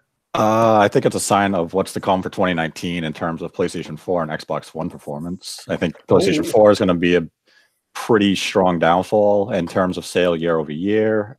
Xbox is probably going to go that same trajectory, and Switch should maintain strong sales and probably win 2019 with ease. I mean, we're running out of people to sell PS4s to, aren't we? Yeah. Yeah, mostly, and the price just isn't that appealing anymore. You have to come down to at least $199 to actually get people interested in it, and I mean, you saw they've raised the price back up in December, and nobody cared because did you see in South Korea they lowered the price, and there are lines out the door for PS4s over there right now. Yeah, I mean that's basically what Sony has to do in America. You just won't have anyone line up for it. Yeah, I mean, but you're right. If you had $199 for a PS4, just even a regular like slim model 500 gigabyte, you would you'd sell more units. Yeah, absolutely. But I think you're right. I think we're just running out of people to sell PS4s too, and I mean it's going to cross 100 million. That's usually the threshold. Like it's around the 90 to unless you're PS2. That's like the threshold is like around that 90 million or so. That's when things just start getting real. I mean, for Sony historically, things start getting real tight. Whether it was the PS1, not the PS2, obviously, but PS3, it was like 70 to 80. That's when things started getting tight for them. So I think that's kind of what's just going on. There's just hella people that already have it. It's just like everybody already got one. And then even if you want one, it's like you could just buy one used. That doesn't count towards the new sale, you know. So you can just get one refurbished or just get one used. And then, you know. So I'm ready. I'm ready for the PS5. Let's go. Let's get it going. Let's get on that. Yeah, no, I think you're right, Nate. I think it's gonna be interesting in 2019 because I think we might hear about the PS5. So yeah, I mean, once that happens, you pretty much shoot PS4 sale unless the PS4 is like 150 in price. The sales are going to slow. What was it? PS4 did over 5 million in the US. I wouldn't be surprised to see it lose at least 1 million in 2019 and year to. Okay. Yeah, you think it'll be in like the threes, like a 3.8 million or something? Is it possible to drop? I don't know if it'll go that low, but we'll round that up 0.2. We're looking at all these games that are coming out. It's like, you know, last year they had like God of War, and they had like Detroit, and then they also had you know, Spider-Man all in the, you know, before like the holiday. Spider-Man was kind of late towards that. Like that this year you don't have that. I mean, you got some great third-party games, but I think a lot of people who want like Devil May Cry or like Resident Evil already have the PS4. I think Death Stranding is going to sell a decent amount because it's a Kojima project, and I do think that Ghost of Tsushima will probably sell a lot of copies, but not a lot of consoles. I wonder, what do you think? Do you think Days Gone's going to do either? Like, do you think it's no console games? No. Now that I've played that, no, that game is not going to sell. It's going to be so bad that I heard Microsoft's in talks to get it for Games Pass somehow. Damn. Somehow. That's Sony Benz, right? Yeah, it's. I feel bad because I literally talked to the developers face to face, and I was kind of like, "Oh, yeah, quite a game you got over there." Yeah, where you just like.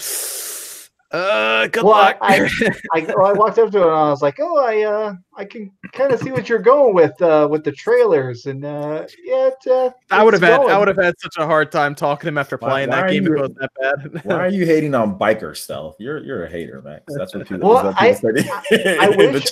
Unfortunately, in the demo, I didn't get to drive the bike, so I'm not even sure what we'll do on it. It may be autopilot for all we know. But yeah, the part I went is in is just doing two side quests. I will proudly say that since Days Gone was first shown off, I was critical and I thought the game looked stupid and generic. Everyone gave me shit for it, and I'm glad to see that I am vindicated by this. Vindicated yet? I am vindicated. We ain't vindicated yet, homie. All the previews say it stinks. Yeah, the game comes out. Nope. All the previews say it stinks, and I guarantee this game sells like 3 million copies worldwide. Well, I mean, it has a big install base. Let me ask you a question. What would be more shocking? Crackdown getting a 90 or Days Gone getting a 90? Crackdown's not getting a 90. Which one was shocking? Days Gone get like an 80. I'll be shocked. Which one? Which one would surprise you more? Is what I'm saying. No, either one getting an 80. And that's my thing is I think both of these are going to come out and have a ton of marketing, and I don't think either of them is going to sell, and I don't think either of them is going to review well. That's the better question. Which one do you think would review better? Oh Jesus! I think, as weird as it is, I think Crackdown might get better reviews. I mean, now that I've played Days Gone, this is like the Sophie's Choice of game review predictions. Neither one is a winner. I'll go Crackdown 3 because I think the multiplayer is going to save it, and that's what's going to review well, and that's going to be the reason you buy it. It'll at least introduce new technology. So yeah, well, and it's fun. It's a gleeful game. It's about jumping around and stuff. I mean, literally. In my demo, I beat zombie children to death with a baseball bat. It's not exactly a lightning game, not enlightening. Yeah, and it doesn't. And Crackdown 3 doesn't look exactly like Last of Us. So yeah, that's a very true. That's on the back of the box. Yeah, it is. If you turn over the case, or if you turn over Days Gone on the back, it says it's like that game that has Ellie and Joel. Please buy it. You flip it over. Promise this isn't the Last of Us game you've already played. Please, that'd be please great buy if it. you flip it over and it's like IGN. Is this Last of Us? Well, no, it's got capital. There's a long sentence and there's capitalized letters, so it's like this is a lot of things that are more than the Last of Us. That'll make you think about about your life. It's like, oh, you're just going to try and subliminal message me. Well, I will say I'm definitely trying out Crackdown 3 because it's on Game Pass, and I'll have to see what Days Gone's like because I don't even know what's going to be around in April. Who knows? Maybe it might even get buried. So you never know. We don't really know a lot of what's happening then, coming out then. So we'll see. So Nate, we were going to get into some of the Prime Trilogy talk. Did you have any thoughts about Prime 4 being delayed for however long and restarting with Retro Studios first? I'm actually fine with it.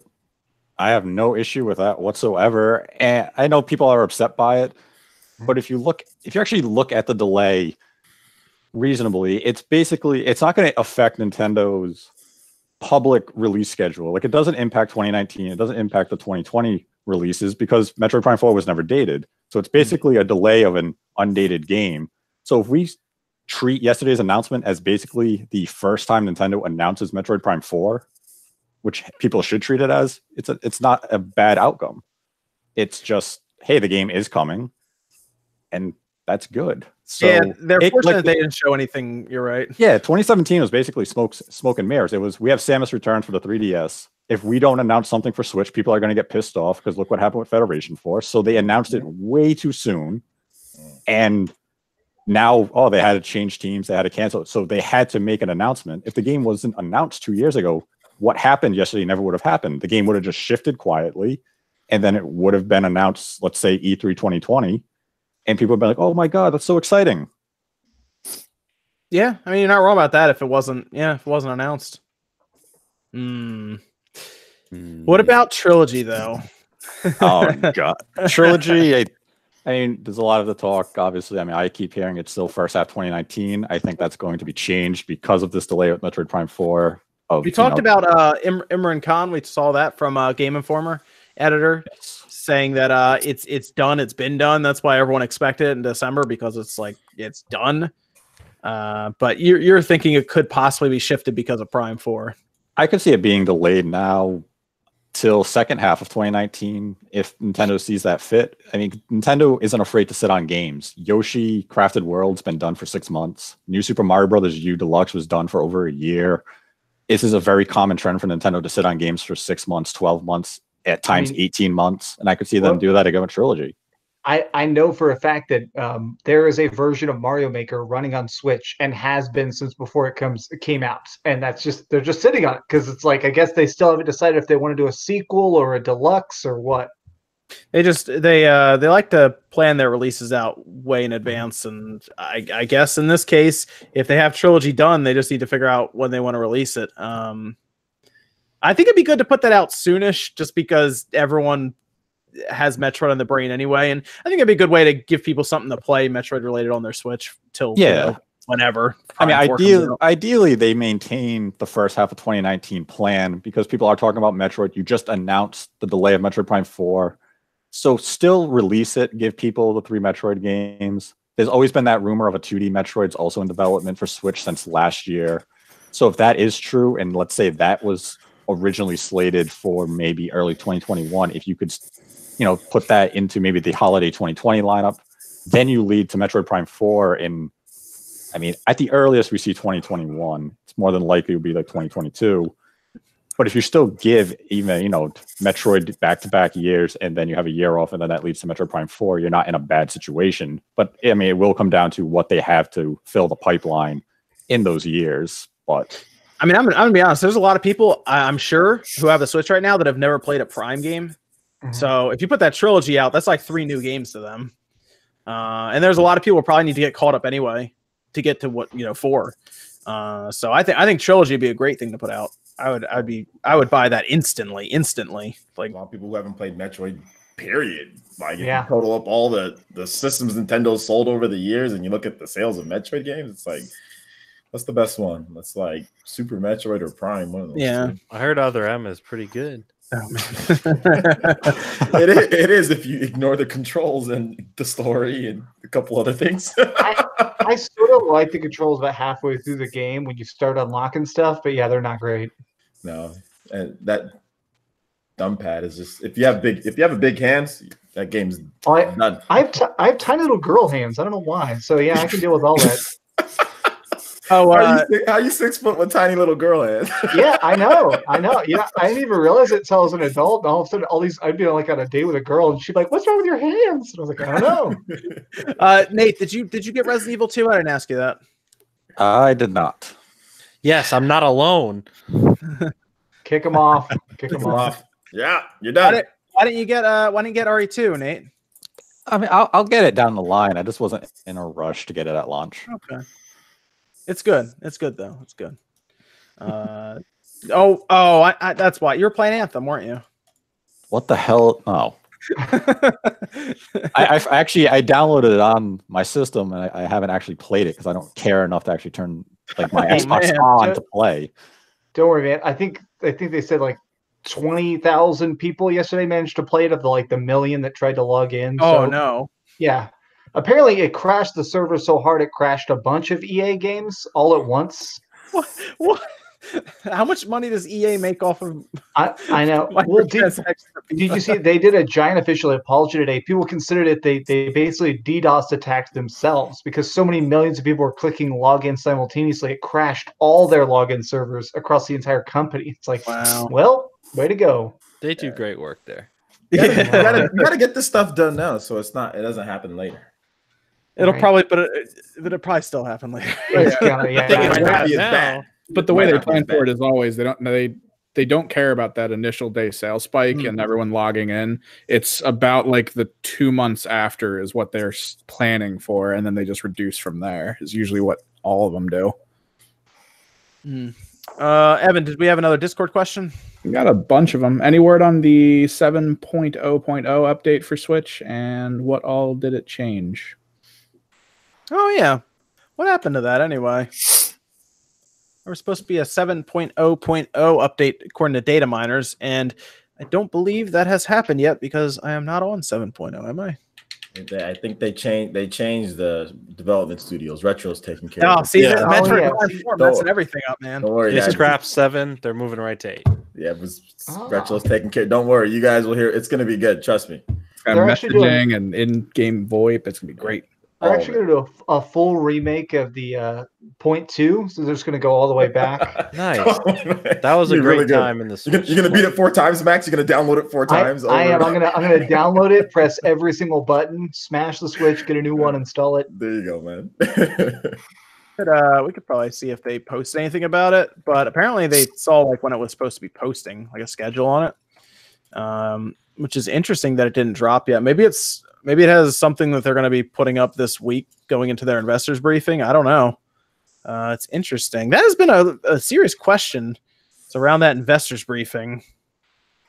I feel like there's going to be a lot of questions for Nintendo there that are like about their releases, their release schedules, what happened to Prime 4, what is going on over there. Mario Kart Mobile. Yep. They're going to be talking about that a lot. Like, where's that at? I think that, man, they're going to be getting grilled if they really don't have anything leading into it. Everything is scrapped. Retro's working on everything now. Dude, I'm telling you, they're about to get grilled at this investors briefing. It is interesting. So many people in the chat talking about Dead Space and Dead Space 4. If only there was a documentary coming out about it. What were you saying, Nate? They won't get grilled at the investors meeting. I mean, they're going to come in and say, we shipped 11 million Switches. We're well on our way to 20 million. Investors are going to say, sweet, we're going to make a ton of money. Is Pokemon coming out this year? We don't care about Metroid Prime 4. We're going to ask questions like, how come my cell phone can't play Super Mario Galaxy on it? And why haven't you monetized Mario Steps yet? I mean, you don't think they'll ask about like the amount of money that they wasted on development for Prime 4 that they just scrapped? I mean, that's like 2 years of development. They just invest. They don't care. Yeah, if you look at most of the investors' questions, they're weird. They're I mean, that's a question I'd ask right away. I mean, they once had a guy ask a question at an investors meeting of, I don't play video games, so why should I keep my investment in Nintendo? Well, why did you invest in me to begin with? What did you think we were? I remember that question. Yeah, some dude said, why am I even here? And I invested in you guys. I'm like, everyone's like, sit your ass down. What are you talking about? What company was it? I want to say it was either an investor in Sony or an investor in Nintendo, and they were asking about bringing Halo over. It was like some sort of question, and they had to explain like because that's our rival company. We don't own any of their stuff. It's like I like the remember. question where they asked if they could get Nintendo Land tickets for free. oh yeah, that was one. Like, they had them there to give out. Like, they're like, where do we get those tickets from? Are they here? What? I remember I read that question. I was like, what? That's what they asked? Not what's going on with the 3DS? How much longer are you supporting that? Because that was when we were really unsure as to what was going on with the 3DS. Like, we kind of know what they're doing now with it, but at the time, it was like, I think it was the Switch's first like year. I think they were 6 months in, and they're like, we had tickets for Nintendo Land. It's like, Yeah. what? Here's a great People are question. dumb. This is from the 78th investors meeting with Kimishima. So I think this was from back in June.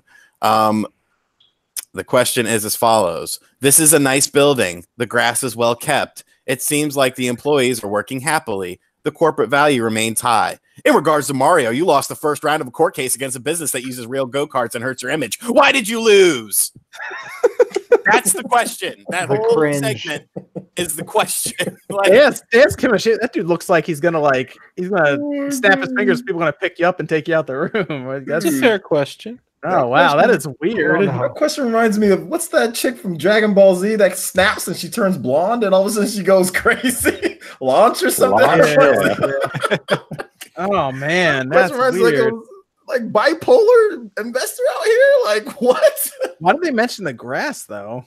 Because investors don't know what the hell they're asking. They just sit there and be like, how come I wasn't given a bottle of water at this briefing? And then you're going to tell them, well, you see, water costs money, and the NX has diverted all our research and development costs, so we had to just give out juice boxes.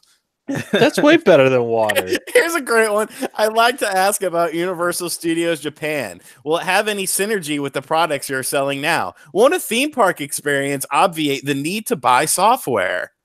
So because you go to a theme park, you don't have to buy fucking video games anymore. I remember that. Yeah, I remember that question. Someone wrote an article about that, being like, "How? At what point do we stop explaining why games are fun?" Is I think what the article was. Is like what? Stop trying to even explain to old people. Like, Yeah, they'll that's spend money crazy, to make yeah. the games get made. Man, that's so weird. Man, I want to be an investor where I can go there and actually ask real questions. $1. That's all it'll take. Man, yeah. So it'll be. I mean, it'll be interesting. Are we expecting anything to really be revealed at the investors briefing this week? I think they finally have to kind of discuss Mario Kart Tour for mobile if they actually plan on releasing that within the next 2 months. That's what I was thinking too. Is that they'll have to mention it at least because it's supposed to come out before the end of the fiscal year, which is the end of March. So There's a giant party Takes going on sales at this updates, house, right? and everybody on the other side of this wall is like drunk and yelling. So if you can hear that, I apologize. oh no, we can't hear you. Good. Okay, good. Yeah, that's all I can really assume is they have to at least say something about Mario Kart on mobile. I wonder if you think that'll get its own direct Mario Kart before it releases? Probably. They've done it for all their other mobile. Yeah. Even if it's small scale, like Jogalia Lost was pretty small scale, but like they still did it. Man, that's gonna be weird. Yeah, it's gonna be an interesting time. That's happening. It's either Wednesday or Thursday. I think it usually runs on. I thought it runs on Japan time. Japan time, yeah. Yeah. So we'll get it like midnight, where I'm at, or something, or like 11 p.m. Either Wednesday or Thursday. East Yeah. Coast, a bit later, like early in the morning for you guys. Yeah, so I'll just check it in the morning. But it'll be interesting to see what happens there, what numbers they show up with, because it should be a pretty big number for Switch units sold, and Smash will finally be revealed there too. So interesting stuff. Let me. We got another Discord question, Evan. I still got a bunch. With the month ending this week, what does everyone think on the chances of there still being a direct in January? 0. I was going to say Nate kind of followed up on that. You're thinking it's not going to happen, and we heard who you call it talked about it on Reset Era as well after calling the Indie Direct Indies February is what they were saying, or somewhere in there. I mean, January's done. It's not going to come in January. So are we going to is this going to be one of those carnivals of crazy where now it's going to be February? Isn't that February? Now it's going to be March. Isn't March? Now it's April. Isn't that how it works over there? Because they have like a thread that always runs. That's like they have a thread that always runs. And the Maybe it's problem the next day. All the guy said was soon.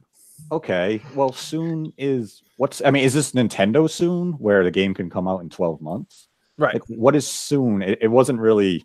It's not like it was like, oh yeah. Well, there was another one by a user Vern, who is known to. He has a history of leaking things accurately. Who said he believed his information was that a direct would come within 2 weeks of the indie showcase. So he assumed that it meant it would probably been the early half of January. Nothing happened. So now he's under the impression that something could come probably by February 7th, just basing it on that 2 week window. Right. But that's not to say his information is entirely accurate. He's estimating based on information he heard.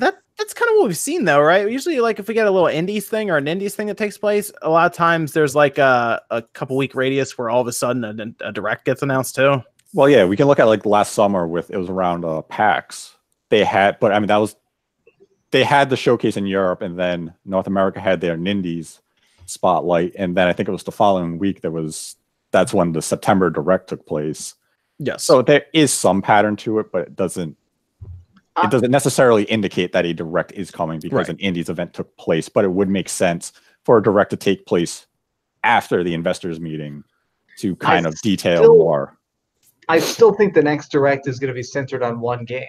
I have a feeling that they're going to try and like really have a couple things in there, but I think it's going to be centered on some super early game this year. Just start like overflowing the hype. Yeah, it's gonna be interesting. All I know right now is we obviously know that there's their investor briefing, and we'll see if anything is talked about there. Otherwise, I guess sometime in in February. If it's not in February, it'll be March. Then E3 is coming at some point, so we'll get one eventually, and we'd like to think it's probably in the next few weeks. So. I think it has to be. I know it has to be. You don't have any release dates for shit. Oh yeah, let me ask you this, Sean. You just did a video, and this is hilarious. That's all Papa was like, "What did he talk about in that video?" You talked about the February releases for the Switch, and I was like, other than Wargroove, what is he talking about in this? Hey, video? I learned about some cool looking smaller games. What the fuck were they called? Odalis. The two retro looking games are awesome. Steins Gate, people like Steins Gate. I don't give a shit about it, but Origami, that's the one game I really want. That game is great and it's full co-op. Yeah, like that game it has cross-platform co-op as well on the Switch. I beat that on PS4 a couple times. I haven't played the DLC. I think this new version has DLC included, right? Nightfall? Yep, sure does. I'm buying it again on Switch then. And it has the physical. But yeah, like I said at the start of the video, I was like, there's not really any big AAA releases, but there are some interesting looking games. Did you look into March at all from there? No, I usually start looking at stuff in the middle of the month because release dates, I mean, I'm just curious if you just glanced at March because there's Yoshi. There's Yoshi, I think, and oh yeah, and that's it. Yeah, we're basically looking at this like they need to do something to Yoshi's Labo Adventure. Yeah. So it feels like they need to at least start putting some press releases out or something. Kind of like how they did with that Twitter where all of a sudden Yoshi gets a release date, for example. That's when they just drop a direct. You do a direct in early February. You can date things. I mean, right now you've dated to the end of March. You can probably still date some smaller things in early March, late February. And then now with a direct, let's say it does come in February, you date April, May, maybe a June release, and then you just lead your way into E3. You would end the direct with like a holiday 2019 tease of some sort. But I mean, you can tell what Nintendo does with these directs. You know how they go. They follow basically a set pattern. They just threw us off with nothing happening in January. I mean, we basically had a direct with the indies thing. Yeah, it doesn't have the term direct attached to it, but we did have a presentation of new games. Yeah, that's true. Because Wargroove got a release date, so I think it'll be Animal Crossing, Daemon X Machina, and then a tease for Pikmin 4 at some point. What about Star Fox? That could be a wait for E3 type thing. I think that could be like a November release for them, November release. So I think they'll wait. If Star Fox is real and it was handled by Retro, you announce that in the next direct, because otherwise announcing the Metroid Prime 4 details right now was meaningless. You didn't have to do it. Yeah, You're getting it ahead of Retro announcing their next project. That was want weird. them to know what they're already like. Oh, they finished their last game, and we already know they're working on Metroid. You didn't want to announce their next project, then sit there and say, "Oh, well, they're done. Why don't they have Metroid?" You don't want to confuse the base. So right now, otherwise, Retro's been doing nothing for 5 years except sitting there saying, "Give us Metroid." No. Oh, Bamco just fucked it up. Oh, well, you guys have done nothing for 5 years. You've earned the shot to take it back. No, their project is either done, and if it was canceled, then what? They've canceled 3 projects in 5 years. I wouldn't reward them with Metroid Prime 4. They look incompetent.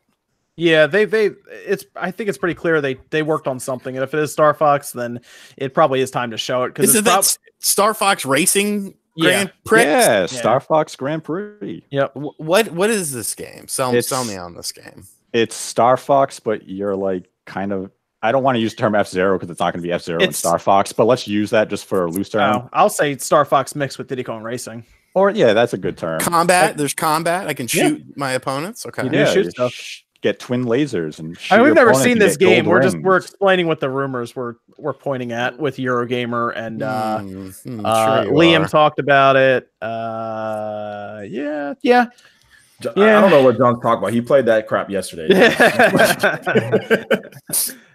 It's people are so sure that it exists at this point. Story mode? Do I get a story mode?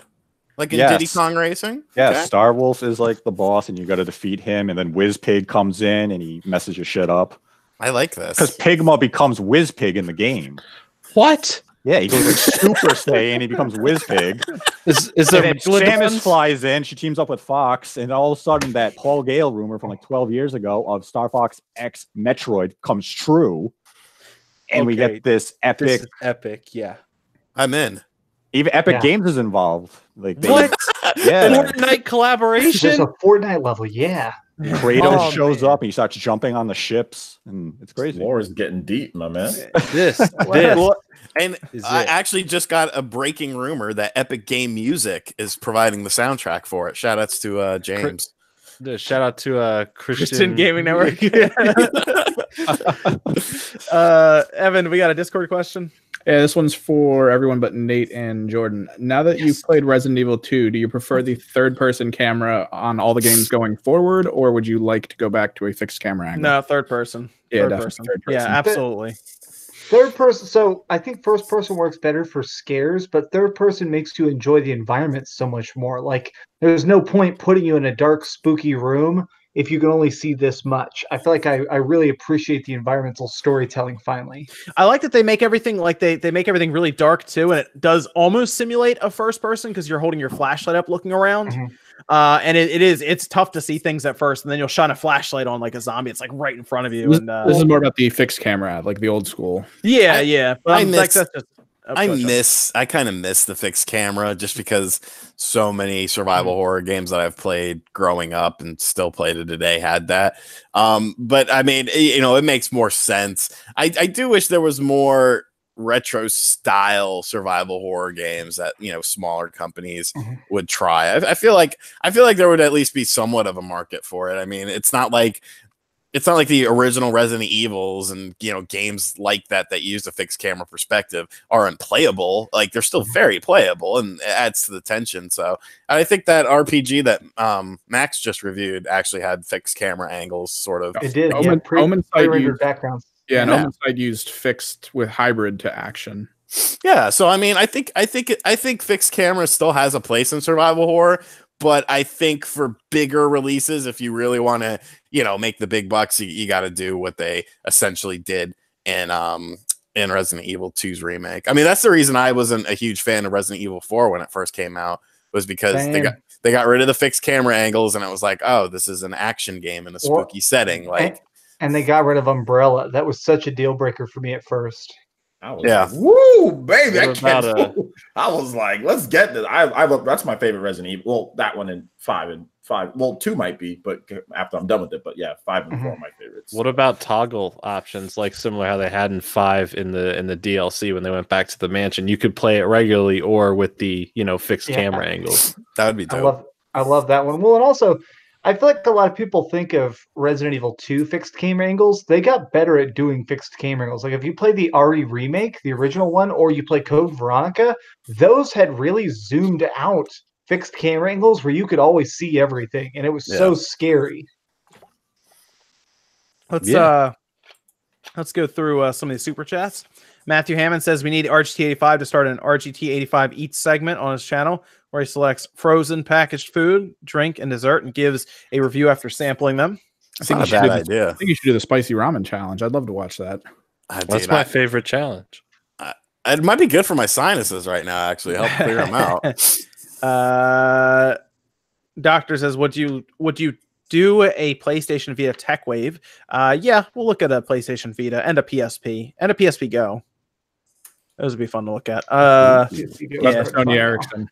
Sony. I actually looked into the Xperia Play as well, the cell phone that Sony came out with that had like the buttons and everything. I looked into that as well, so we'll do that too. All kinds of cool Sony handheld stuff. Brian says, will Nintendo's apology set a precedent? I assume that's for the Metroid Prime situation, that video. Probably not, because EA and Activision won't care, but maybe. I mean, it seemed to work. Being transparent about it, everyone seemed to understand. Like they turned off the comments, and I feel like they were a bit concerned about what was about to be left in them. But I don't think it would have been that bad. John, you should open up an N-Gage. I can do an N-Gage. I want to see N-Gage. That'd be interesting. I can do an N-Gage. We used to have one around the store forever. Yeah, and the Elder Scrolls game that came with it. It's a classic. That's one of the only handhelds I don't have a working one of. I own so many rare handhelds. That's the only one I don't got. You need to open up a game.com. Gamecom, yeah. Gamecom. Or I would love to see the inside of I'm collecting for the Bandai Wonder Swan right now. And the Wonder Swan Color. And that was one of the first ones to use the crystal screen technology besides the Game Boy Color. And I heard they did it in a different way. Wait, Sean, what'd you say? A what? The Tiger Gamecom, or it's spelled out game.com. It was the first handheld to have internet. It had touch screen, and it had Resident Evil 2. Yep. Fighter, listen to this game library. You would think this was the fucking best system ever. You have Batman and Robin, Duke Nukem 3D, Fighters Mega Mix, The Lost World Jurassic Park, Mortal Kombat Trilogy, Resident Evil 2, Sonic Jam. There was a Metal Gear Solid being worked on for it. No. Duke Nukem. Yeah. Tiger Gamecom? Yeah. Yeah. So you'll know it when you see it. It had like the weird small person. I don't know what to say. I see it. Game.com. When you turned it on, it would like introduce itself. It'd go Gamecom active. What? Dude, that's pretty cool. It was the first handheld I'd ever seen, first console I'd ever seen that held two games at once. So you actually could select what you wanted to play. But since every game was garbage, it had a PDA. Yep. The DS copied them. I physically put every single one of my friends' first names and phone numbers in this thing. It took hours because the screen was so bad. It'd be like six, no backspace. Oh, here's one. I see one. It comes with a game. It comes with Lights Out. Lights Out is actually probably the best game on there because it's a black and white screen, but you just you tap it, you use the touch screen on it. I think Lights Out may have been a pack-in game with it. This thing takes 6 AA games. Batteries. No, you have to get AAA games. Six AA batteries. Oh, it says. Oh, I see. It says there's no comma there. Six AA games not included. Then so I was reading it. Okay, 6 AA batteries is what it takes. Comes with no extra games. It says no paperwork or manuals. That's not bad though. Okay. It had a good battery life because it was a black and white screen that was super low quality. Had terrible ghosting. Sonic was literally unplayable. It's Sonic on this thing? Yeah. Yes. What did it have? It had Sea of Thieves. It had Games Pass is actually originated on Gamescom. It did. Crackdown 3 is coming out exclusively on it. This is great. So this is interesting. It has Megalodons. It was terrible. My growing up, there was like a rich kid I sort of knew. It was really annoying. His name was Patrick. He grew up to be a really jerky cop, and he had one. Good old Patrick. Fuck Patrick. Let's get Patrick on the podcast. Oh my god. Some questions for good old Patrick. Hey Patrick, do you beat up crackheads with your Gamescom? Yeah, every day. Gamecom active. All right. Well, I just bought a tigergame.com, so that's coming now. Nice. That should be interesting to see the inside of that. That's Cool. gonna be good for tax return. We'll see. We'll see how that looks. That'd be cool. Let me go to the next one here. Nintendo. This is from Jin K. Nintendo actually reflect themselves because they care their fans. Think about Kingdom Hearts 3 first announcement. It was 7 years ago. Nice move from Nintendo. And that's from Jin K. And they just communicated to their fans. So, and people seem to be okay with it. Also, I think like I said, the inclusion of retro now being involved is I think helped a lot, because they just said we're canceling, we're shifting internally, you're not going to see it for a long time. Might not have gone over as well. It's like, oh, your girlfriend's breaking up with you, but this really hot girl wants to go on a date. You're like, okay, I'm all right with this, I guess. Yeah, like people really wanted retro to be the one working on it. Now they are. So there you go. Oh yeah, Nate, do you think that's because Star Fox is done? Do you think that's why all of a sudden retro is doing it now and not 2 years ago? It has to be. They had to be busy when Nintendo first wanted to begin production of Metroid Prime 4 because they're working on Star Fox or something. And now that they're freed up because ideally Star Fox is done, now they can handle Metroid Prime 4. Because if that's not the case and they canceled another game, then, I mean, Retro's literally just been bleeding money for 5 years. And I can't see Nintendo going to them saying, oh, we're going to give you Metroid Prime 4 because you made the previous 3. I'd look at them and say, you guys haven't made a game in 5 years. We're not rewarding you with your, that franchise back. We should close you. Yeah. So it has to be that Star Fox is basically done. They did get a small team to port Donkey Kong, and that did well on the Switch. So yeah. Yeah, but like you're saying, that's not like you don't use retro to do that. You use retro to like no, but I mean like you don't own, like, not only that, you use them to actually like build like a game, like a really good game. Yeah. Of course. But yeah, they did some other stuff. I think people at one point were talking about them helping out with like the amusement park or something, and retro rumors are always these random things that probably aren't actually based on anything. Like Retro made Labo. Well, no, they didn't. Oh, I heard about that was a rumor too. I remember that. Yeah, it's like, oh, like Retro had their hand in this. Like one guy working at Retro who like designed the confirm button icon in a game doesn't mean Retro made the game. I mean, Retro is a big studio. They needed to be working on something since Donkey Kong Tropical Freeze came out. This next one's from Romero. Hey, RGT, really like your video on the whole MK11 being too violent. Did you watch the response video to your video by them? I did before they took it down. Yeah, I mean, to say that I didn't watch their video is kind of silly, considering that all of the quotes I used in my video were from their video. I mean, without me watching that video, I wouldn't have been able to make a video. Like, I specifically watched the video several times through and jotted down notes of what they said so that I could retort to it. But I don't know, it was a weird take. They're not bad dudes or anything like that. I just thought it was a weird flex on that topic, and I decided to make a video on it. And my video got demonetized, so it didn't fucking matter in the end. Are you gonna make a video to the DualShockers opinion piece of Nintendo delaying Metroid Prime 4 is fine because Metroid Prime games aren't good anyways? Everybody has mentioned this article now. I kind of want to, but then again, I'm definitely gonna say something. Well, we were joking about it today, and I had a little live stream. We were joking about it, but I'm definitely gonna talk about that a little bit more. It's like, it's not even a hot take. You guys aren't going to be the only one who makes money off of this. Oh no, it's not even a hot take. It's just stupid. Yeah, it's just that's the main thing. It's like that is clearly. No, I guess he could say is Mortal Kombat too violent. Is also kind of a weird thing to say. That could just be to generate. Well, it was just his title. That was the issue. I think was the title. Well, of the video. Did you see? They just been doing like edgy content lately. Did you see when they put up their Resident Evil 2 review? They mocked IGN. They said, "Come click our review because guess what? We played the entire game before we posted it."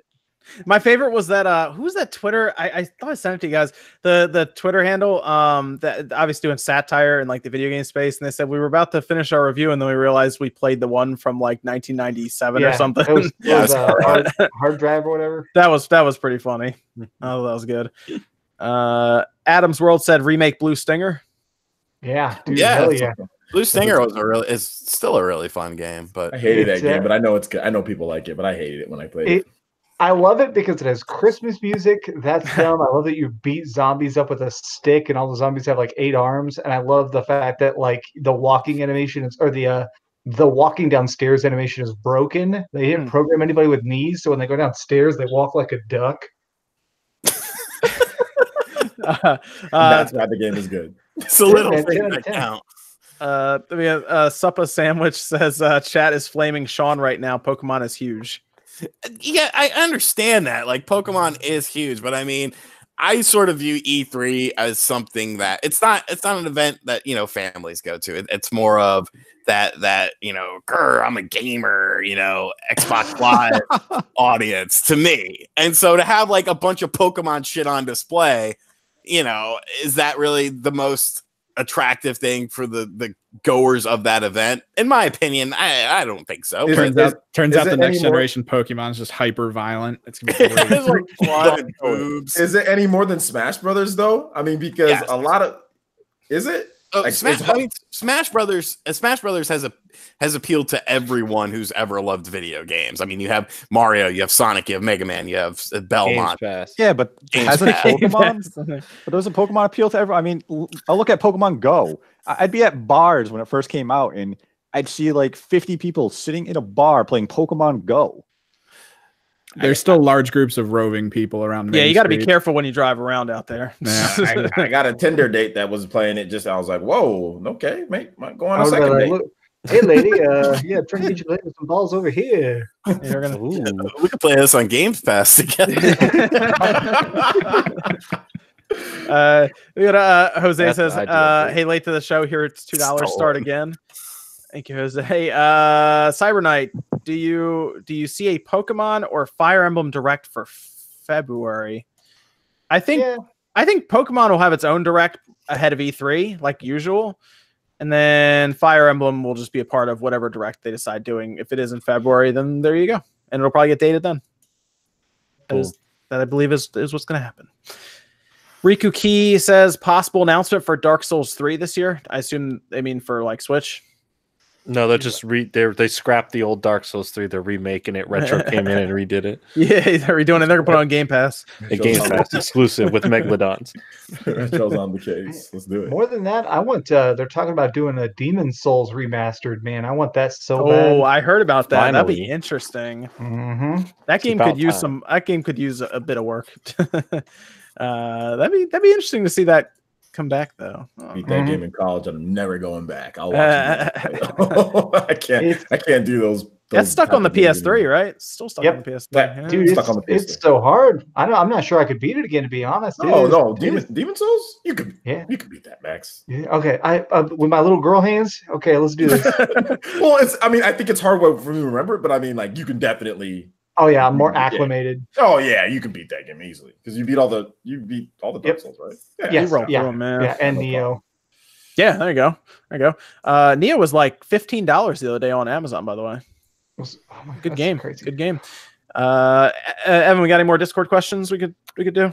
Still a couple more. How does Unruly Heroes look on the Xbox One X versus Switch, and what are your thoughts on the game? Anyone play it? I haven't played it yet. Is it on Game Pass? I can check right now. I actually didn't play it on the Xbox or the Switch at all yet. Seen video of it. It looks great. I just haven't had time to play it. I mean, it's like that. It's like that Rayman Legends type of. So I don't think it would be any much like so much better on any one thing than another, to be honest, because of the art style. Yeah, I mean, if the art style is that way, frame rate and everything's probably the same as well. So you can pretty much go with it, I guess, whichever way you want. I'd also look to see if there's any Xbox One X patch for like 4K as well to see if that's a thing. What was it? What else? Did they have another part of the question, Evan? What was that?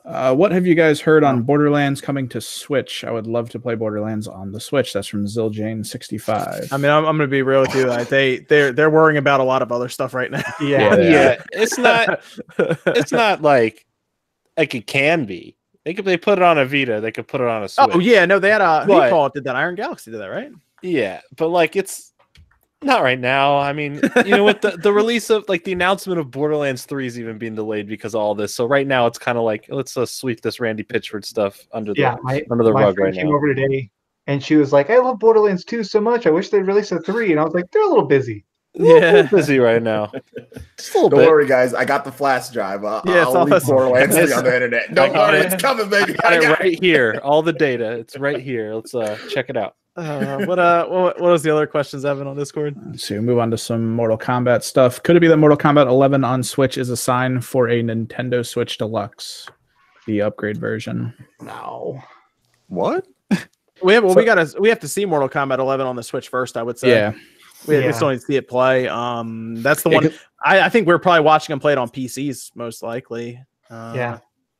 At the event, probably handed them controllers. I mean, maybe they were using Xboxes though. I don't know. I think Trey said that they were all PS, like it was just PS4. Oh, weird. Okay, interesting. Huh. Interesting. Okay, so using PS4s there. Yeah, we still need to see footage of it even running, which I assume they're going to have to show us soon because it's out in a couple months. Yeah. You know, I mean, it's not going to be. I don't think it's going to be like WWE because that was a whole thing. That 2K18, that somehow leaked out before they even announced the thing was out. But we'll see. It's weird because it's that studio that we talked about before. What was it? Shiver. Yeah. It'll be interesting to see what they do with it. Yeah, we'll see. I don't think that it links anything yet to a pro or anything at this time. So linked ID. Okay. God, But what's the other Discord question? Evan? Under Mortal Kombat 11 one, do you think Ronda Rousey got casted as Sonya Blade in MK11 so NetherRealm can have a huge advertising spot at WrestleMania on April 7th? That's what I think is the reason, because from what I've seen of her as Sonya, not a fan. It's marketing. It's all marketing now. Let's be real. I mean, it's a lot of cross marketing there. But also, I don't really care. Like, the voice acting in that game is always pretty bad. Like, there's never been a Mortal Kombat voice actor or actress that's amazing. So, I mean, if that's what they got to do to get an extra spotlight and sell more copies, I just want the game to freaking play good. I don't care if Ronda Rousey's in it. Yeah, I think it's just the marketing though. Like they didn't have to even say anything that she was doing it, or bring her out on stage, but they get to now. They'll probably do all kinds of stuff with her and WWE and everything. So, well, and also she lives in LA, so I'm sure she just can walk out on stage whenever they're talking about that game. Now they can literally have her walk out and wave at everybody. Like, might as well. You don't have to fly her anywhere. Yeah, I mean, honestly, Mortal Kombat 11 actually would probably work well for their demographic and everything in WWE for their audience that watches it and everything. So nobody watches WWE. That's the problem. I thought their ratings were up. Am I dead wrong? I don't know. They've lost like 800,000 what's your viewers take in a on year. yeah, but look. Anytime I see Sean talk about it or do comparisons, it's wrestling stuff. So Sean is basically their audience. So there you go. And you like Mortal Kombat, right, Sean? Yeah. So there you go. Nobody's seen the commercial before it. Is it too violent for the Nintendo Switch? Sean, weren't you supposed to start a wrestling podcast? Whenever the grilled cheese gamer comes back. All right, we'll make that happen. Yeah, that's why though. It's most likely for marketing reasons. What were the other ones that you had Evan for questions? And last one. Why do y'all think that Soulja Boy would actually retweet Epic Games calling him out on his Fortnite claim? Because it's publicity and that's all he's doing. It's him doing his own PR. He's just trolling at this point. He said there's their Fortnite coming to your system, and you can't even buy one now anyway. His site's down, so there you go. Yeah, it's any publicity is good publicity. If you saw the Breakfast Club interview, obviously. I mean, he's to the point. He's to the point now where no one takes him seriously, so he's leaning into it now. So Yeah. He did the whole Kanye West thing. Like he did all this stuff, and in between all this, like he dropped an album like last week. Yeah. So it's all just publicity for his music. It's the same thing Kanye West does. He'll come back to Twitter when he drops an album. Yep. Now you go to soldierwatch.com and it is just completely gone. So there you go. There you go. That was for all the Discord questions, Evan. That's everything. Cool. Let me finish up here, guys, with the Google console. There's not as much news out there about it because we don't have footage of it or anything. But of course, we started talking about it this past week. Max, you talked about it some. I talked about it some. Where we have the supposed code name Metallurgy and everything, and they are apparently working on an actual system that would compete locally as well as their streaming services. And what do you guys think about Google potentially showing up maybe at the end of this year with at least an original game to show? It's going to happen. So, I mean, you just got to get ready for it. I'm curious, but I still don't care. I want to see it to believe it, and I want to see a reason to get it aside from it has better streaming capabilities. Like what games, like what are they going to do to make me actually want to buy it? But other than that, it's like I'm good on my consoles. They got to go demo pre-installed. Yeah, they got to go fund some projects. That's what they got to do. They'll just get Games Pass on it. They'll be good. Yeah, I mean, Microsoft's trying to put it on a lot of stuff, man. You never know. Let's do it. You never know. Seriously, Microsoft is trying to get Game Pass on a lot of stuff. So cut the check. I think Google, they have the money. They could go find some projects to fund that other people won't. They could go talk to Marvel. They could. You know what they're doing? This is what I heard. I heard that they bought the Metroid Prime 4 build, and it's going to be exclusive, and it's going to be called Prime Troid. They're gonna reskin it. Oh man, I think it'd be interesting to see Google take a shot at it. You gotta be a big company. Like we heard about that Mad console, the Mad Box. The Mad Box. That's people have already not even really, they've kind of written that off at this point. But you hear about Google and you're like, okay, they could actually compete with the big guys with money. So them and Amazon would be the two, and Apple. I guess Apple would be another one that would be able to show up and actually spend money. But Google would be interesting. I don't know. We'll see. 2019 is going to be weird because we're probably end up talking about the next generation of systems for the PlayStation and the Xbox, and maybe Google. So it'll be a good name for it. You know, Google comes up with some weird names, and they always put like it's always like very. I guess they try to make it like very simple. I guess I don't know. It'd be I don't even know what you call it. It's gonna be called the block or something. You just leave it as its code name. GameSphere. GameSphere. GameSphere. Yeah. Gamecast. Gamecast. It's classic. Wanted. I mean, there's a GameCube and a Dreamcast. Bitch, I said I have a Gamecast. I mean, look at what they called their streaming service. It was literally called Project Stream when they put the beta out for it. And it's like, they don't really think much about that. But they probably have an actual name for their service and their hardware all mixed into one. Because they'll probably make it like one big, service or one big like universe for their consoles and service and everything together. So I like 316 What Up's name going with G Unit.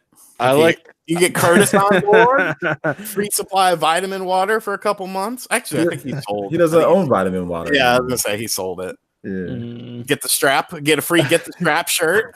I like the amount of other people in the chat that's just calling it the G spot. G-spot. If you hit it, it's free. Jesus. That one would launch with Ridge Raper right there. Oh yeah, it's Ridge. No.